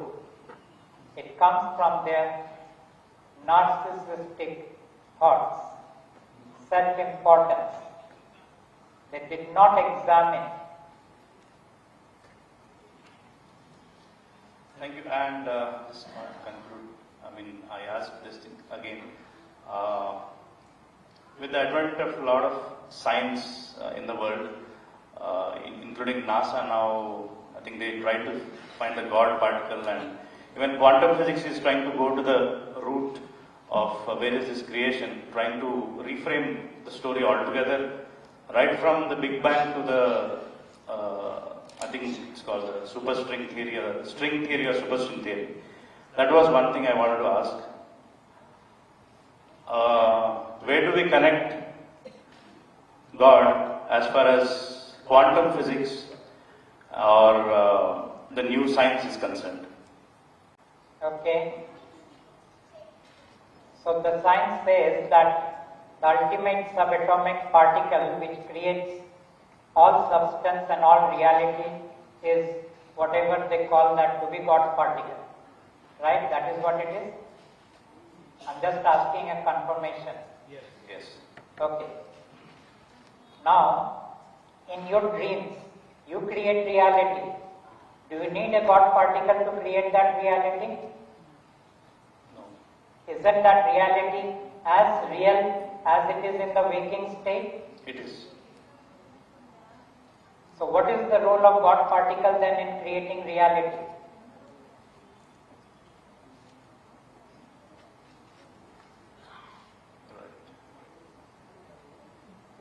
Please continue. What did you say? I said, please continue, I'll answer. Okay. I have no answer. I'm asking you. You don't need a God particle to create reality in your dream, but you are analyzing this waking state and trying to figure out the whole source of all creation. Right. And those God particles are very unpredictable. The problem with quantum physics is when you go into a world of subatomic particle, they have to bring in something called the observer effect. And this observer effect is a very dicey thing. It's like whatever that German scientist, it's the name I can't even remember, Schrödinger or something. Schrödinger. So, Schrödinger, yeah. Okay, right. So that one said the cat Yes. can Schrödinger's die, cat, yeah. cat can be alive, and it all depends as to how you want to look at it. Right.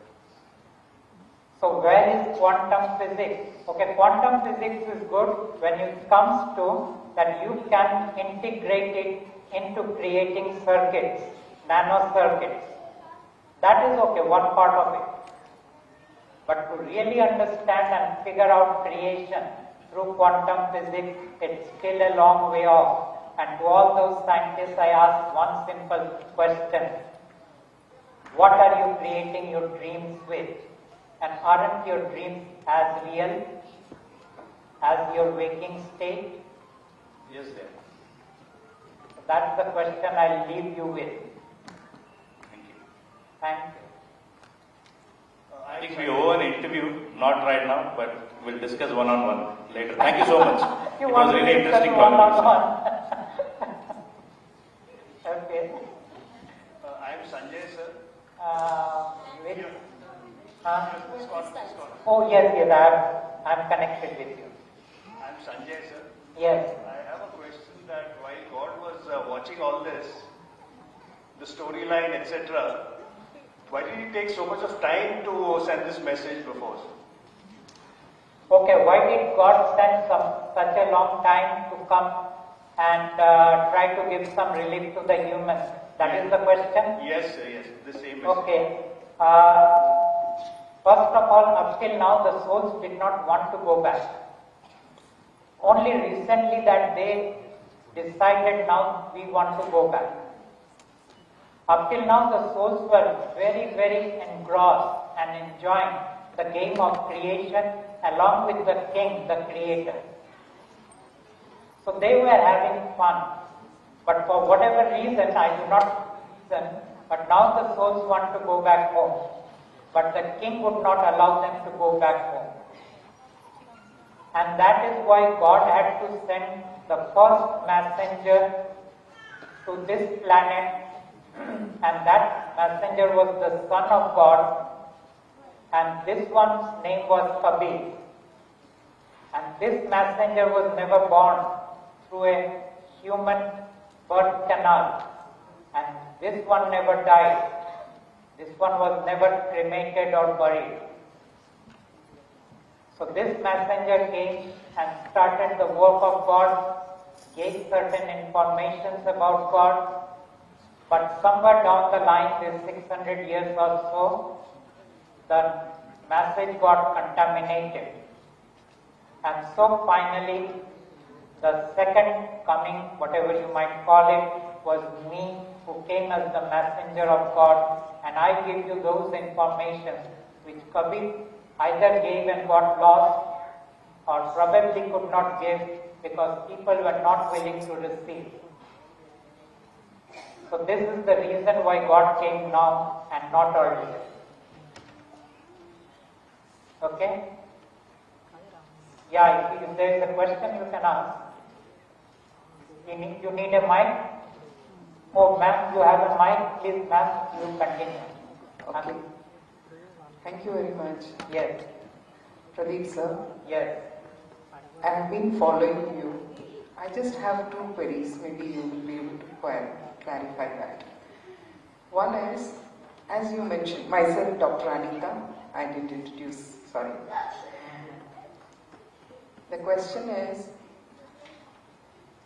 as I understood what you have stated, that the spirit and the soul are writing the storyline. One is writing, the other is executing. Okay. Now, if the soul, as you mentioned, is taking the guidance from the so-called king and executing this storyline, I just wonder, when I live my life, when I know that I have this information, what do I do? How do I lower my suffering? As you said, you speak to the book, you connect with the God and reduce the suffering. But there is a sort of, I find that there are limitations. I don't remember that I need to surrender every time. How do I do that? Do it again and again as an exercise so that I get out of my limitations? First thing, when I am telling you to talk with the book about your suffering and pain, I am asking you to experiment for 30 days. Some people do not get any value and they drop the book. But most of the people get value and continue with the book or the healing card, whichever they have. Now, does that mean that your life is going to become beautiful? No, it is not like that. Why? Because God said, I will not alter your storyline. I will not change the people the way they are in your life. I will not change the events of life. I will not give you money if money is what you are lacking. So, whatever you feel is causing your suffering still will remain, but something will happen, and we have a proverb for that, and that phrase is, nothing will change when you come to God, but a lot will change. And some people say, everything will change. But it starts with, nothing will change. And the mind cannot grasp it, because mind says something has to change in order for lot or everything to change. Because nothing will change in your reality, but a lot will change in the experience of life that you have. I tell people that when I came to God, My life was a big mess. So many years with God, my life continues to be a big mess. But inside I am totally sorted. I have no psychological pain, I have physical pain. So with age it comes, and with other reasons it comes. But emotionally and psychologically I am sorted out. And the best reason that I am sorted out is because I don't want anything even from God.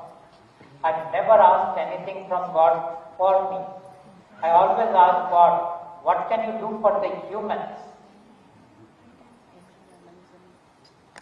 So, all I tell people who come to me for the first time, talk to the book, talk to the card for 30 days. That is all God says, at least that much you do. In the end, create a report card for God, and in that report card, if you pass God, be with God. If you do not pass God, let go of God. Very simple. Okay, thank you. Thank My you. second question is, Yes. can I? Yes, please. When the soul is writing the storyline with the, say, instructions of the so-called king, now, how does a soul have a choice to move beyond the storyline when the soul is choosing the God? The soul is not bound by the storyline, it is the character which is bound by the storyline. So the way you are framing the question, it seems the soul is bound. That now soul is choosing God, and how does it become free from the storyline? No, it's not like that. The soul is not trapped in the storyline. But it writes, it takes the instructions and... No, the instruction is create suffering and pain for whatever character you are creating. It has done that, and then the soul is not touched by the character. The soul doesn't suffer because you suffer. Soul is okay. No problem, no issue. It is not touched by your pain, it is not touched by your joy, because it is writing both. And when it chooses God and wants to go back, it will wait till that character dies, and when that character dies, it goes back. In one of the, thank you sir, in one of the conversations you mentioned that your soul is not here, it is elsewhere. That means right now, people, some of the people, at least what I wanted to clarify is that they do not have their soul here, but still they exist with the spirit until the time the spirit is done, till the body is done. What happens to the spirit then when the soul is, elsewhere? Is the spirit going to go away? Spirit, no, it doesn't. The spirit completes the storyline. Okay. It doesn't go away. When we say that the soul is meeting the, God. Yes, some of the humans, not many, but a few, their souls have gone back while they are alive. But that doesn't mean they will die. Because the soul has delivered two functions which the soul is supposed to deliver. Number one, storyline, and number two, giving us the breath. Soul has already done that. Even if soul leaves, nothing happens to us, as long as the spirit is with us. Spirit will complete our storyline and then go back, and then this body will be cremated, burned, whatever. Where does the spirit go, sir? It goes back and merges into the matrix. I told that spirit rises from the matrix without separating from the matrix, animates the body-mind according to the storyline, is with the body-mind for 10, 15, 20, 30, 50, whatever years, and then again it goes back. Okay. So, how does the soul gets merged, or I'm not sure what happens, because when you say God has come here to take the souls back to Him. The souls do not get merged back into God or with God. Okay. The souls still have their independent existence when they are in the kingdom of God. Okay. It is there again the soul's choice to come back or not. Yes, it is up to them. Okay. Thank you so much. Thank you. Sir, can I ask a question? Towards Yes. your left. Towards my left. Yes, please. Sir, I think recently you spoke about, I think in the law college where you had a session, you spoke about tightness and release for us to check. Relaxation. Tightness and relaxation. And that was quite profound in terms of us as humans, trying to manage our day-to-day life. And how hormones can be secreted on both sides, on tightness also and how it affects us, or if our body is relaxed and how it helps us. Would it be possible for you to elaborate a little bit more on that, because it's something practical and... What I said in the college was that when your body is tightened, you are in a survival mode. When your body is relaxed, you are in the flow mode. If you are in the survival mode, you are living from the past, you are living from a place of fear, you are living from a place of limitation, you are living from a place of not fully expressing yourself. When you are relaxed, you are in the flow, and in the flow, the past is not coming into the picture. You are in a place of at least expressing yourself fully. You are playful. When you are tight, you are serious. So when you are playful, then you will find that you are more productive in life. You will find that you are able to do much more than what you can do right now. So that is what I gave them as a takeaway, that use this card, healing card, whenever you are tight, speak to it. That God, I am so tight, that I am aching, my whole body is aching, my head is aching, I am not able to breathe properly, I am not able to relax. Speak to the healing card, whatever it is that is happening to you, and let God heal. Is it also possible to speak to the digital image? Possible to speak to the? Digital image?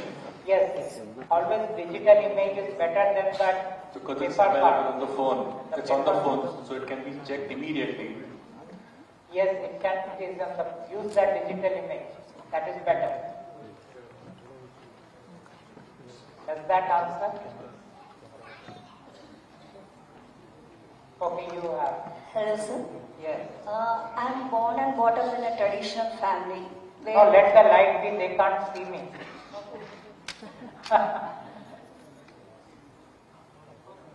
Now let them see me properly. Yes. So I am born and brought up in a traditional family where we follow all rituals, festivals and all. And I am bound to the elders, what they say I have to follow. So I believe in what God says. But I cannot change my elders' mind. Means if they are not available, I have to perform puja and extra festivals and all. So how can I change their mind and how can I change my mind? Marriages, etc.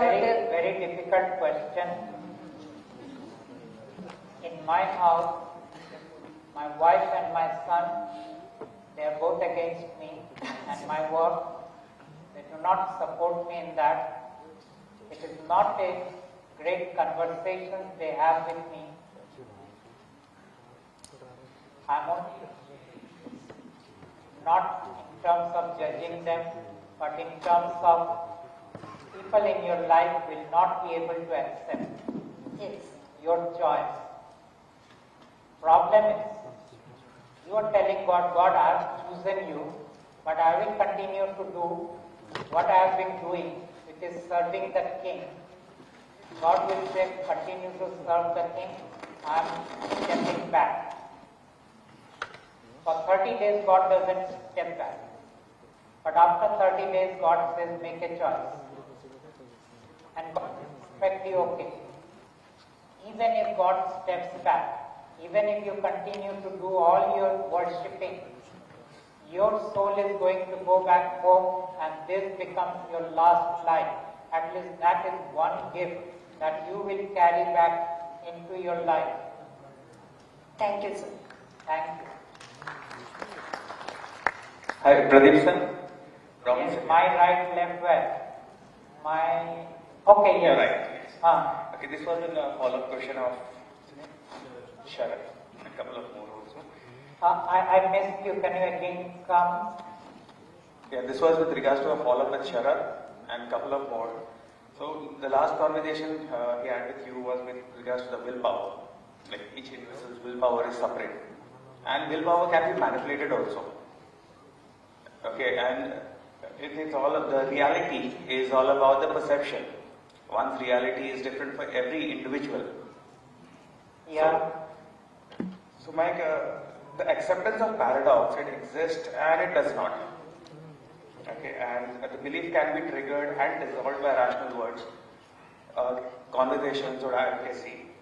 The choice to do, feel or experience, there are multiple possibilities of these perceptions. Okay, so why is it difficult for people to acknowledge the paradox? Not just accepting, I'm not talking about accepting, but at least acknowledge that there might be an indefinite possibilities. For creating freedom in their life? Yes, I mean, freedom is so easy. Then why cannot they do that? That's my question. Because they are puppets. But you have a problem accepting that. Because if I am a puppet, that means I have no free will. And if I have no free will, how am I going to live the rest of my life? Well, the answer to that is very simple. Realize you are puppet intellectually, but in your action, realize that you have free will. And take your decisions to the best that you can, execute them, accept the consequences. But if in the end you come to realize that all your efforts did not give you what you wanted to get, then just say, okay, what can a puppet get? Try another way. Again, different possibilities. Indefinite possibilities. Yeah, and explore all possibilities that you can. Yes. And if that gives you what you want, good, enjoy. If it doesn't give you, remind yourself, I am only a puppet. What more could I do? I have done everything I could. Difficult to accept that we have done everything. Difficult to accept that, then you will suffer. No, there is no suffering. If there is no suffering, then there is acceptance. Yes. Sometimes there are, sometimes it's not.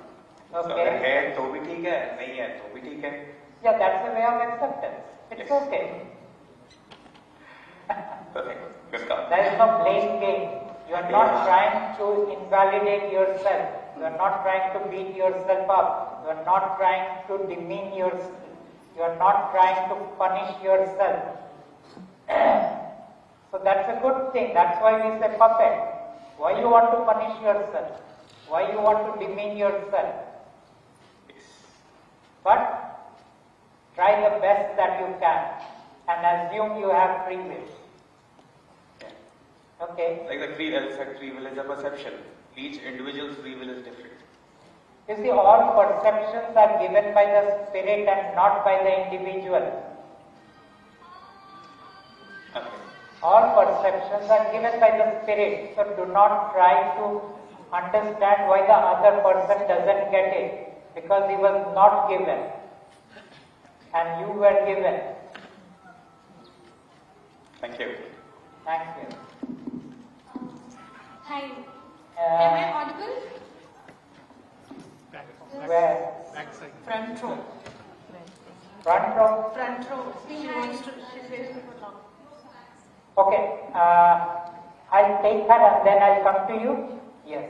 Thank you so much. Please, ma'am, in the back. Yes, here. Am I audible? Yes. Hi, my name is Aarti and this is my first time to be here and it is really interesting for me. So, what I heard you sharing was that the aspiration to become positive is also not the will of God. Or, after 30 days, nothing will happen. So what will be my metrics of evaluation then? Because nothing will happen, and is it just the detachment that will happen from the desires and the wants?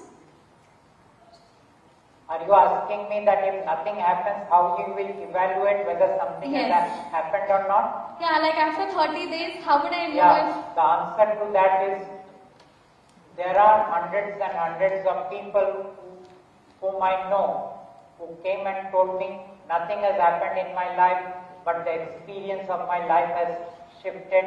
There is ease in my life. They use the word ease, or in Hindi they call it sukoon. Not that the people in their life are different, not that the boss has become different, not that their suddenly bank balance has gone up. There is some ease, that tightness, there is some freeing up. That is what will show up in your life. And if that shows up, you will always know. If it doesn't show up, that means it didn't happen. Let go of God. Got it, completely. Just a follow-up question. Yes. If any other thing, and I'm just referring to someone else's question or like a statement, if meditation will give me the relief or the ease, how come I become puppet there and not here? Meditation will give you, you asked the question in a different way. If meditation gives you ease, how come you are not a puppet? No, so, like in terms of what, I'm not able to recall the name right now, I'm sorry. But someone asked that if meditation is working for someone and in giving ease, it's just time pass. So just wanted to know how come that ease is a time pass and this will be like going to God. If you choose God, you will only choose because that experience of choosing God for 30 days was something beautiful. And it is beyond that ease. It is when I say I am sorted out, it is beyond that sorting out that I have in my relationship with God. And I am very clear, why should I have a relationship with anyone who has a vested interest in my suffering and pain? And so I will be interested in having a relationship with someone who has interest in freeing me or giving me some relief in my suffering and pain. But if you are like, whatever you refer to, the king has given me meditation and I am getting a lot of ease, then continue doing that meditation. You do not need God. Let God be. Continue with whatever you are doing. So I invite God to those people who have pain and suffering in the world of the king and couldn't get a relief. Okay? Okay. Thank you. Yes, ma'am. Pradip sir, Yes. I'm Shravanti. Yes. I had the privilege of spending time with you and being able to ask you questions yesterday. Yes. But I don't want to sound presumptuous and say I know who God is, because everything we know of God seems to have come from the king's world, all the traditions and everything. So how would you describe God? So what is God really? And so I describe God, it's a very difficult question. It is very, for the simple reason that I have not any experience of God. I have not even heard God as a sound.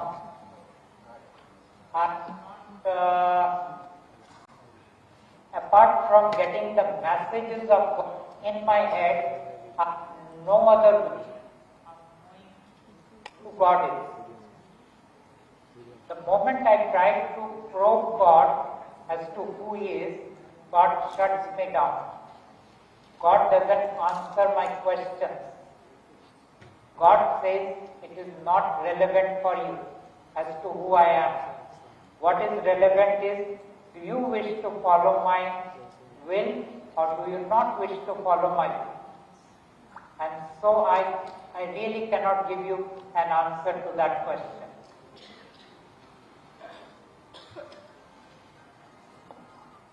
Follow up on that, sir. Yes. So when you say when God communicates messages, is that in thought form or is it?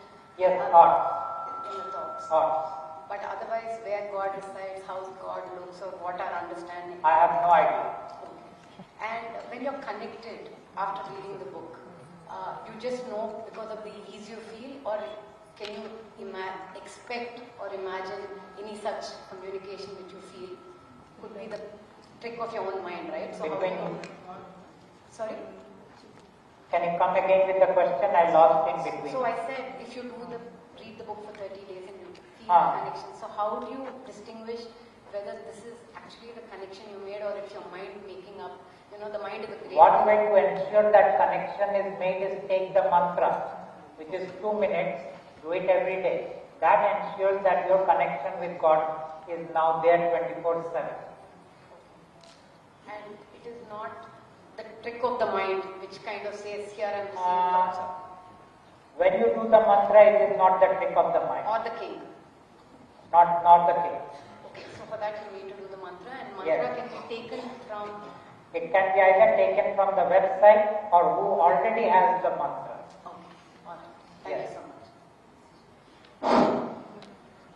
Sir, I am Dr. Sudhakar Rao from Kamareddy. My right, my left. Center. Okay, yes, I have connected with you. Sir, I am Dr. Sudhakar Rao from Kamareddy. Okay. There are few words which are frequently written in so many philosophical books, and I read our English book also, Grace of God. Kindly clarify the clear difference. They have got difficult to understand even for the educated people also. One is mukti and moksha. You are asking me what is mukti and Moksha. what is moksha? Difference. Mukti. What is mukti? What is moksha? Just I answer.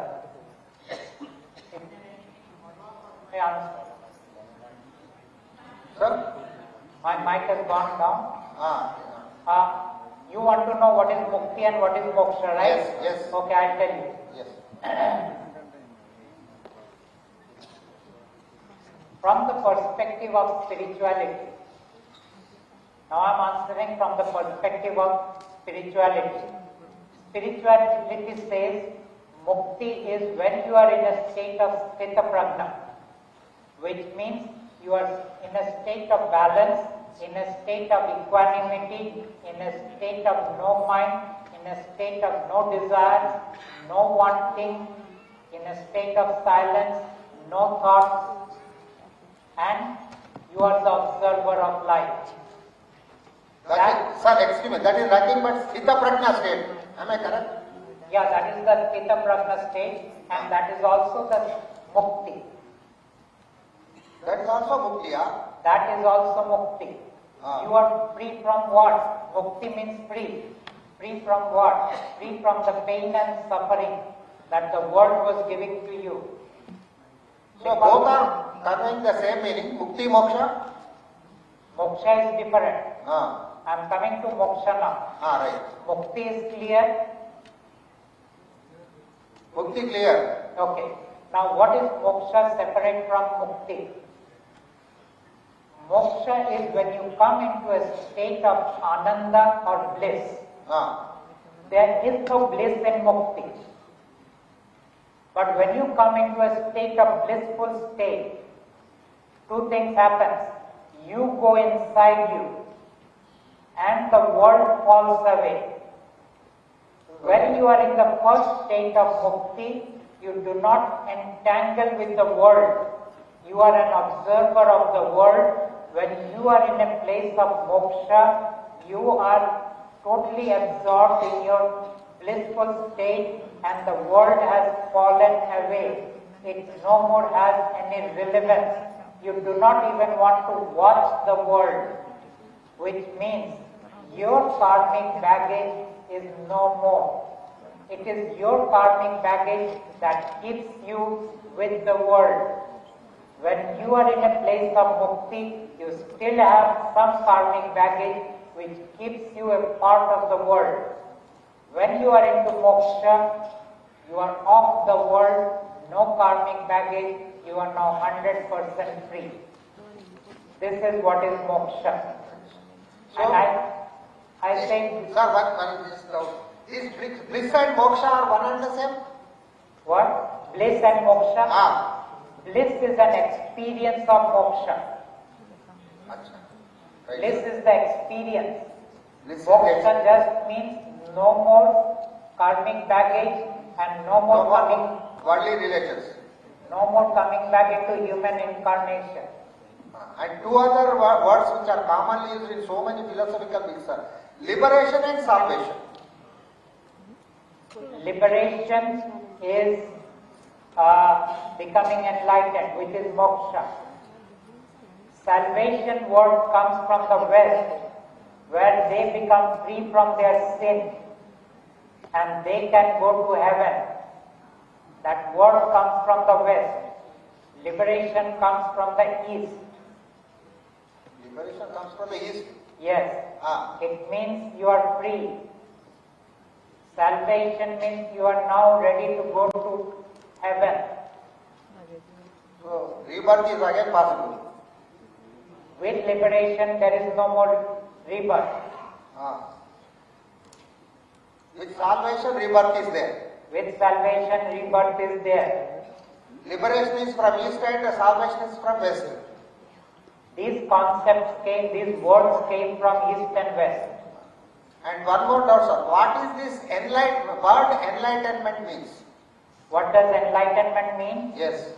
Enlightenment means that you are now in a place where you do not engage with the world and the world has no more meaning for you and you are not going to come back again into the world.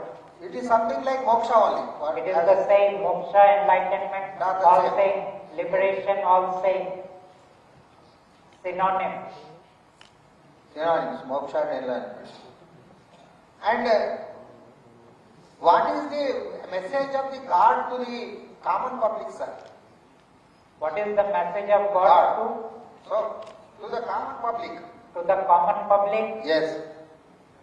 God says, try me out for 30 days. Yes, sir. And see if I deliver more than your king. If your king delivers more, be with the king. If I deliver more, come back to me. That's it. And one more thing, sir. Yes. Spirit is from the king. Spirit is from the king. And one more, sir. This Atman and Atma, what is the difference? Atman and Atma, what is the difference? Yes. Atman is spirit, Atma is soul. Atma is soul, okay, sir. And what is this Brahman and Jeen and Jivatma? What is Brahman and Jeen and Jivatma? Yes. Brahman is the matrix. Yes, sir. Basically, it is the mind of the king. Right, sir. Jeev is the body mind. Right, sir. And Jivatma is the Atman that animates the body mind. So, Atman is related to the king only? Yes. Right, sir. Thank you very much. Thank you.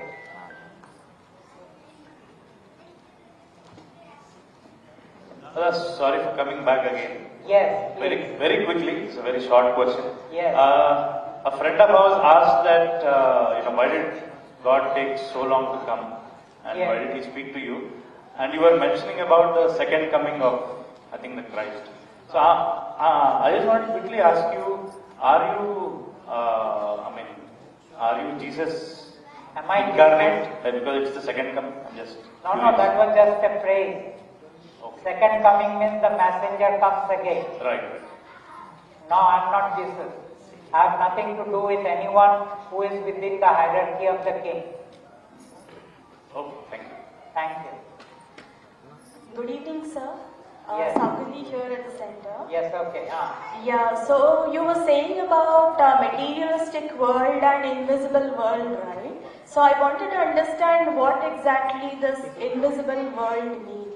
The world that is beyond your five senses, that is the invisible world.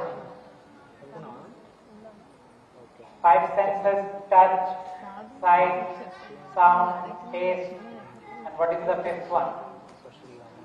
So all these five senses, whatever is beyond that which you do not perceive, is the invisible world, non-physical world,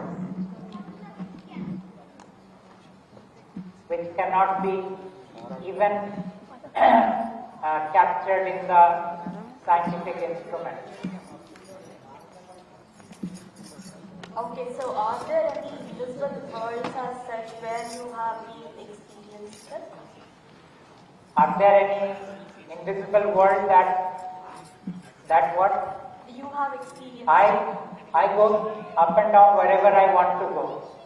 But I don't experience world, I interact with individuals in different worlds. Now I don't do anymore. That was before, earlier I used to do. Now it is only God and God and God and God. I don't connect with anything else. Okay, thank you, sir. Thank you. Sir, to your left. To my left? Yes, here. Yes, Vrishali here, sir, greetings. Yes. It's coming from a very personal experience. So, I'm getting married in November. I've been connected with God. I've tried it 30 days and I chose to be with God. Yes. But belonging to a Hindu community, we of course have these rituals and traditions and we perform that as a part of my wedding. So, would that 1 or 2 times be okay as a part of a compulsion, but it's not coming from within? Yes, God has said that as far as wedding is concerned, the parents are allowed to do whatever they have to do, and whoever is getting married is allowed to do whatever they want to do. And my husband, being a very religious person, he wants to do all these Jyotirlinga trips. Okay, so he has been, and now he's wanting me to come along. I told I will, but I won't come into the temple. He's okay with it, but is that extent of traveling fine? Yeah, fine. Yeah, thanks. Nice question. Namaste, sir. Yes, Yes, sir. Yes. Namaste, sir. Namaste. I would like to know about healing, sir. How it works exactly? Present humanity is suffering a lot, right? Due from psychological, mental and physical. Nowadays in current world, physical healing is required as well as mental and psychological also. How healing works, it can complete these 3 states like mental state, psychological state and physical state also. Can a person be healed totally? I would like to know from you, sir. Can a person be totally free from all kind of pain and suffering? Yes, sir. Only if it is in your storyline. Because even I am not free from my physical pain. And all those who are with God for many years, even they go through their turmoil. So the answer is no, as long as you are in the human journey, some pain and some suffering will be there. God is saying, I will reduce it. I cannot eliminate it. Not that I cannot, but I will not. Okay, sir. I would like to know whether healing is from soul or from spirit. Healing, the soul can do, the spirit can do, the king just can do, subject to the storyline allows them to do. Can't we change the storyline, sir? Can we change? No, because we did not write it. And because what is the purpose of, you have just translated the book, right? You said we can go through 30 days and we practice it, we can connect to God. Then we cannot change the storyline. When we can change? Like in next incarnation or what? You cannot change the storyline, but you can you can alter the experience of life subject to the will of God. Okay, sir. Thank you, sir. Thank you very much. Yes, sir. Yes. नमस्ते। नमस्ते। मैं कामारेड्डी से आया हूँ। जी। आदमी एक बार human body से birth लेके कितना बैड कर्म करो फिर आदमी से ही पैदा होता बोल के आप लिखे। How far it is correct? I couldn't get the question. फिर से एक बार पूछेंगे?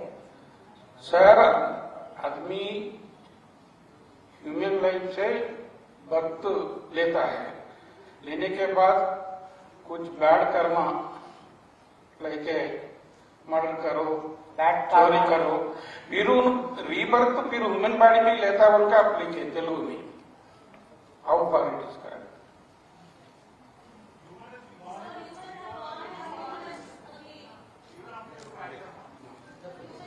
I will explain, sir. A human being, after doing lot of crime and bad deeds and sins, next incarnation also he will be given human birth only. Okay. How it is possible? He is asking, sir. Okay.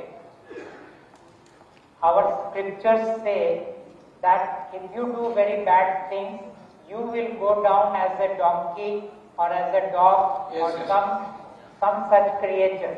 Yes, sir. But God says that is not possible. Why it is not possible? Because humans have energy body, and this energy body cannot go into the body of the dog. It cannot go into the body of the cat. It has to go into the body of another human only.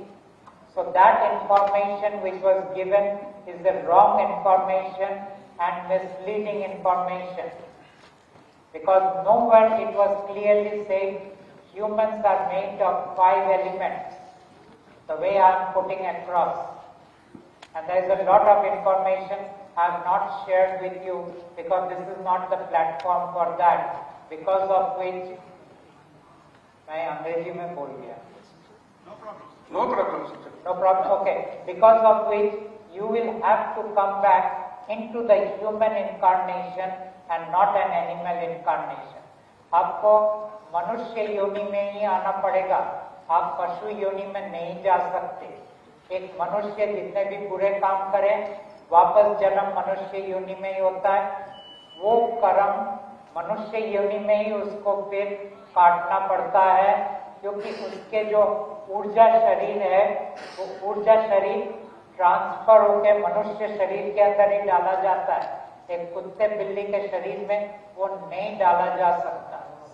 कोई religious में ऐसा माना नहीं जा रहा ना sir, वो तो गलत है. ये जो इंफॉर्मेशन है गॉड बोलते हैं वो गलत है.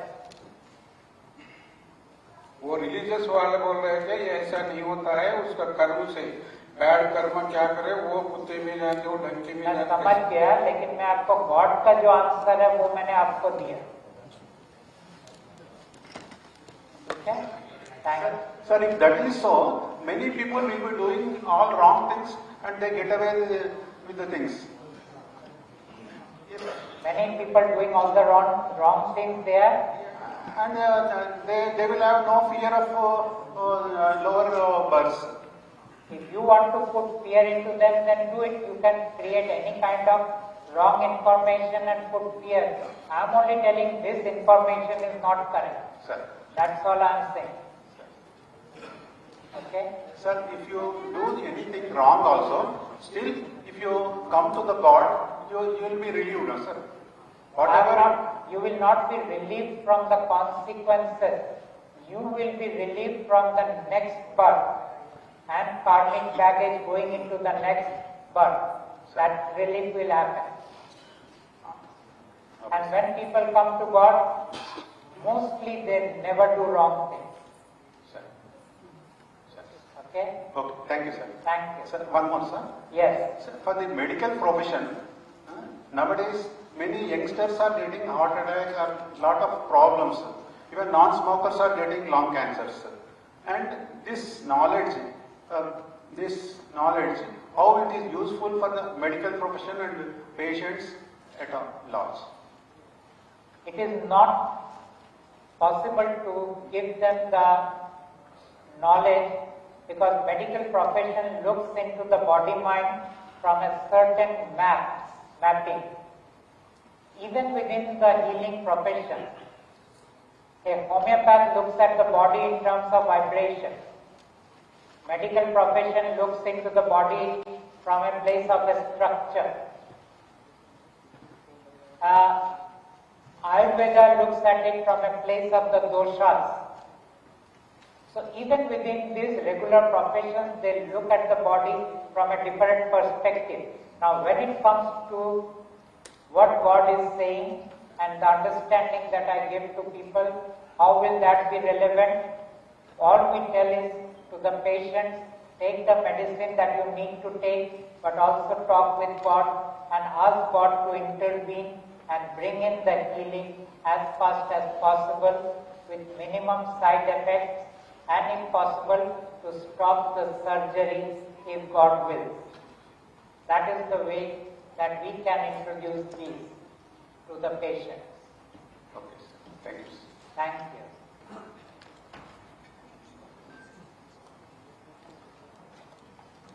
I think now we have already crossed the time. I know we can keep on talking.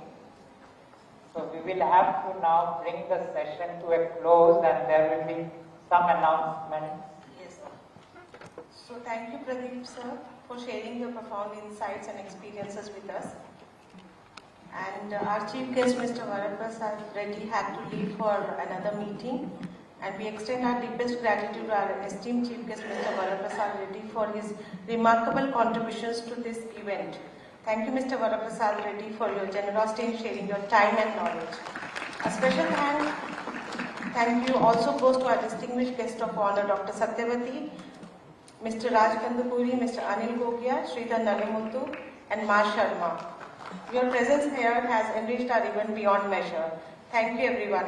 We are sincerely grateful for the time and effort you have taken to be with us today. We also extend our gratitude to Pradip Mukherji and Falguni Pathakji for their contributions and for sharing God's message with us. I would like to thank all the volunteers and organizers who worked tirelessly behind the scenes to make this event a success. Your dedication and hard work are truly appreciated.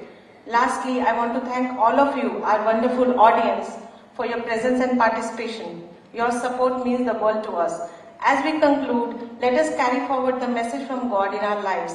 May it bring the grace of God, relief and God's guidance to all who read it. Thank you once again and have a wonderful evening, safe travels, and may we all have grace of God on us. Goodbye and take care. Thank you, everyone. Thank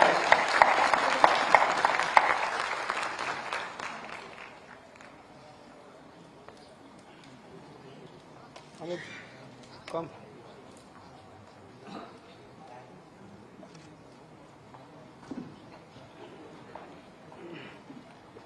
Ladies and gentlemen, there are snacks outside in the lobby area. Please have it and then go. Tea and snacks are available there. Thank you so much for coming. All those who came to hear me. Don't go from that area. Don't go from the VIP side because snacks are available in the lobby area.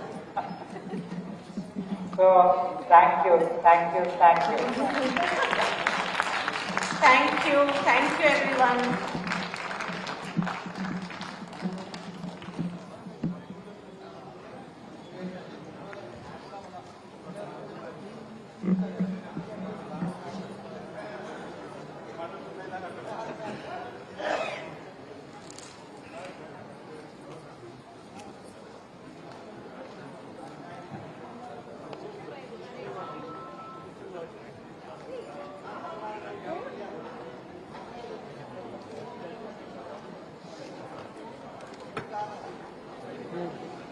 Hello అయిపోయింది చూడు ఆపుకో మొత్తం ఆపేసే okay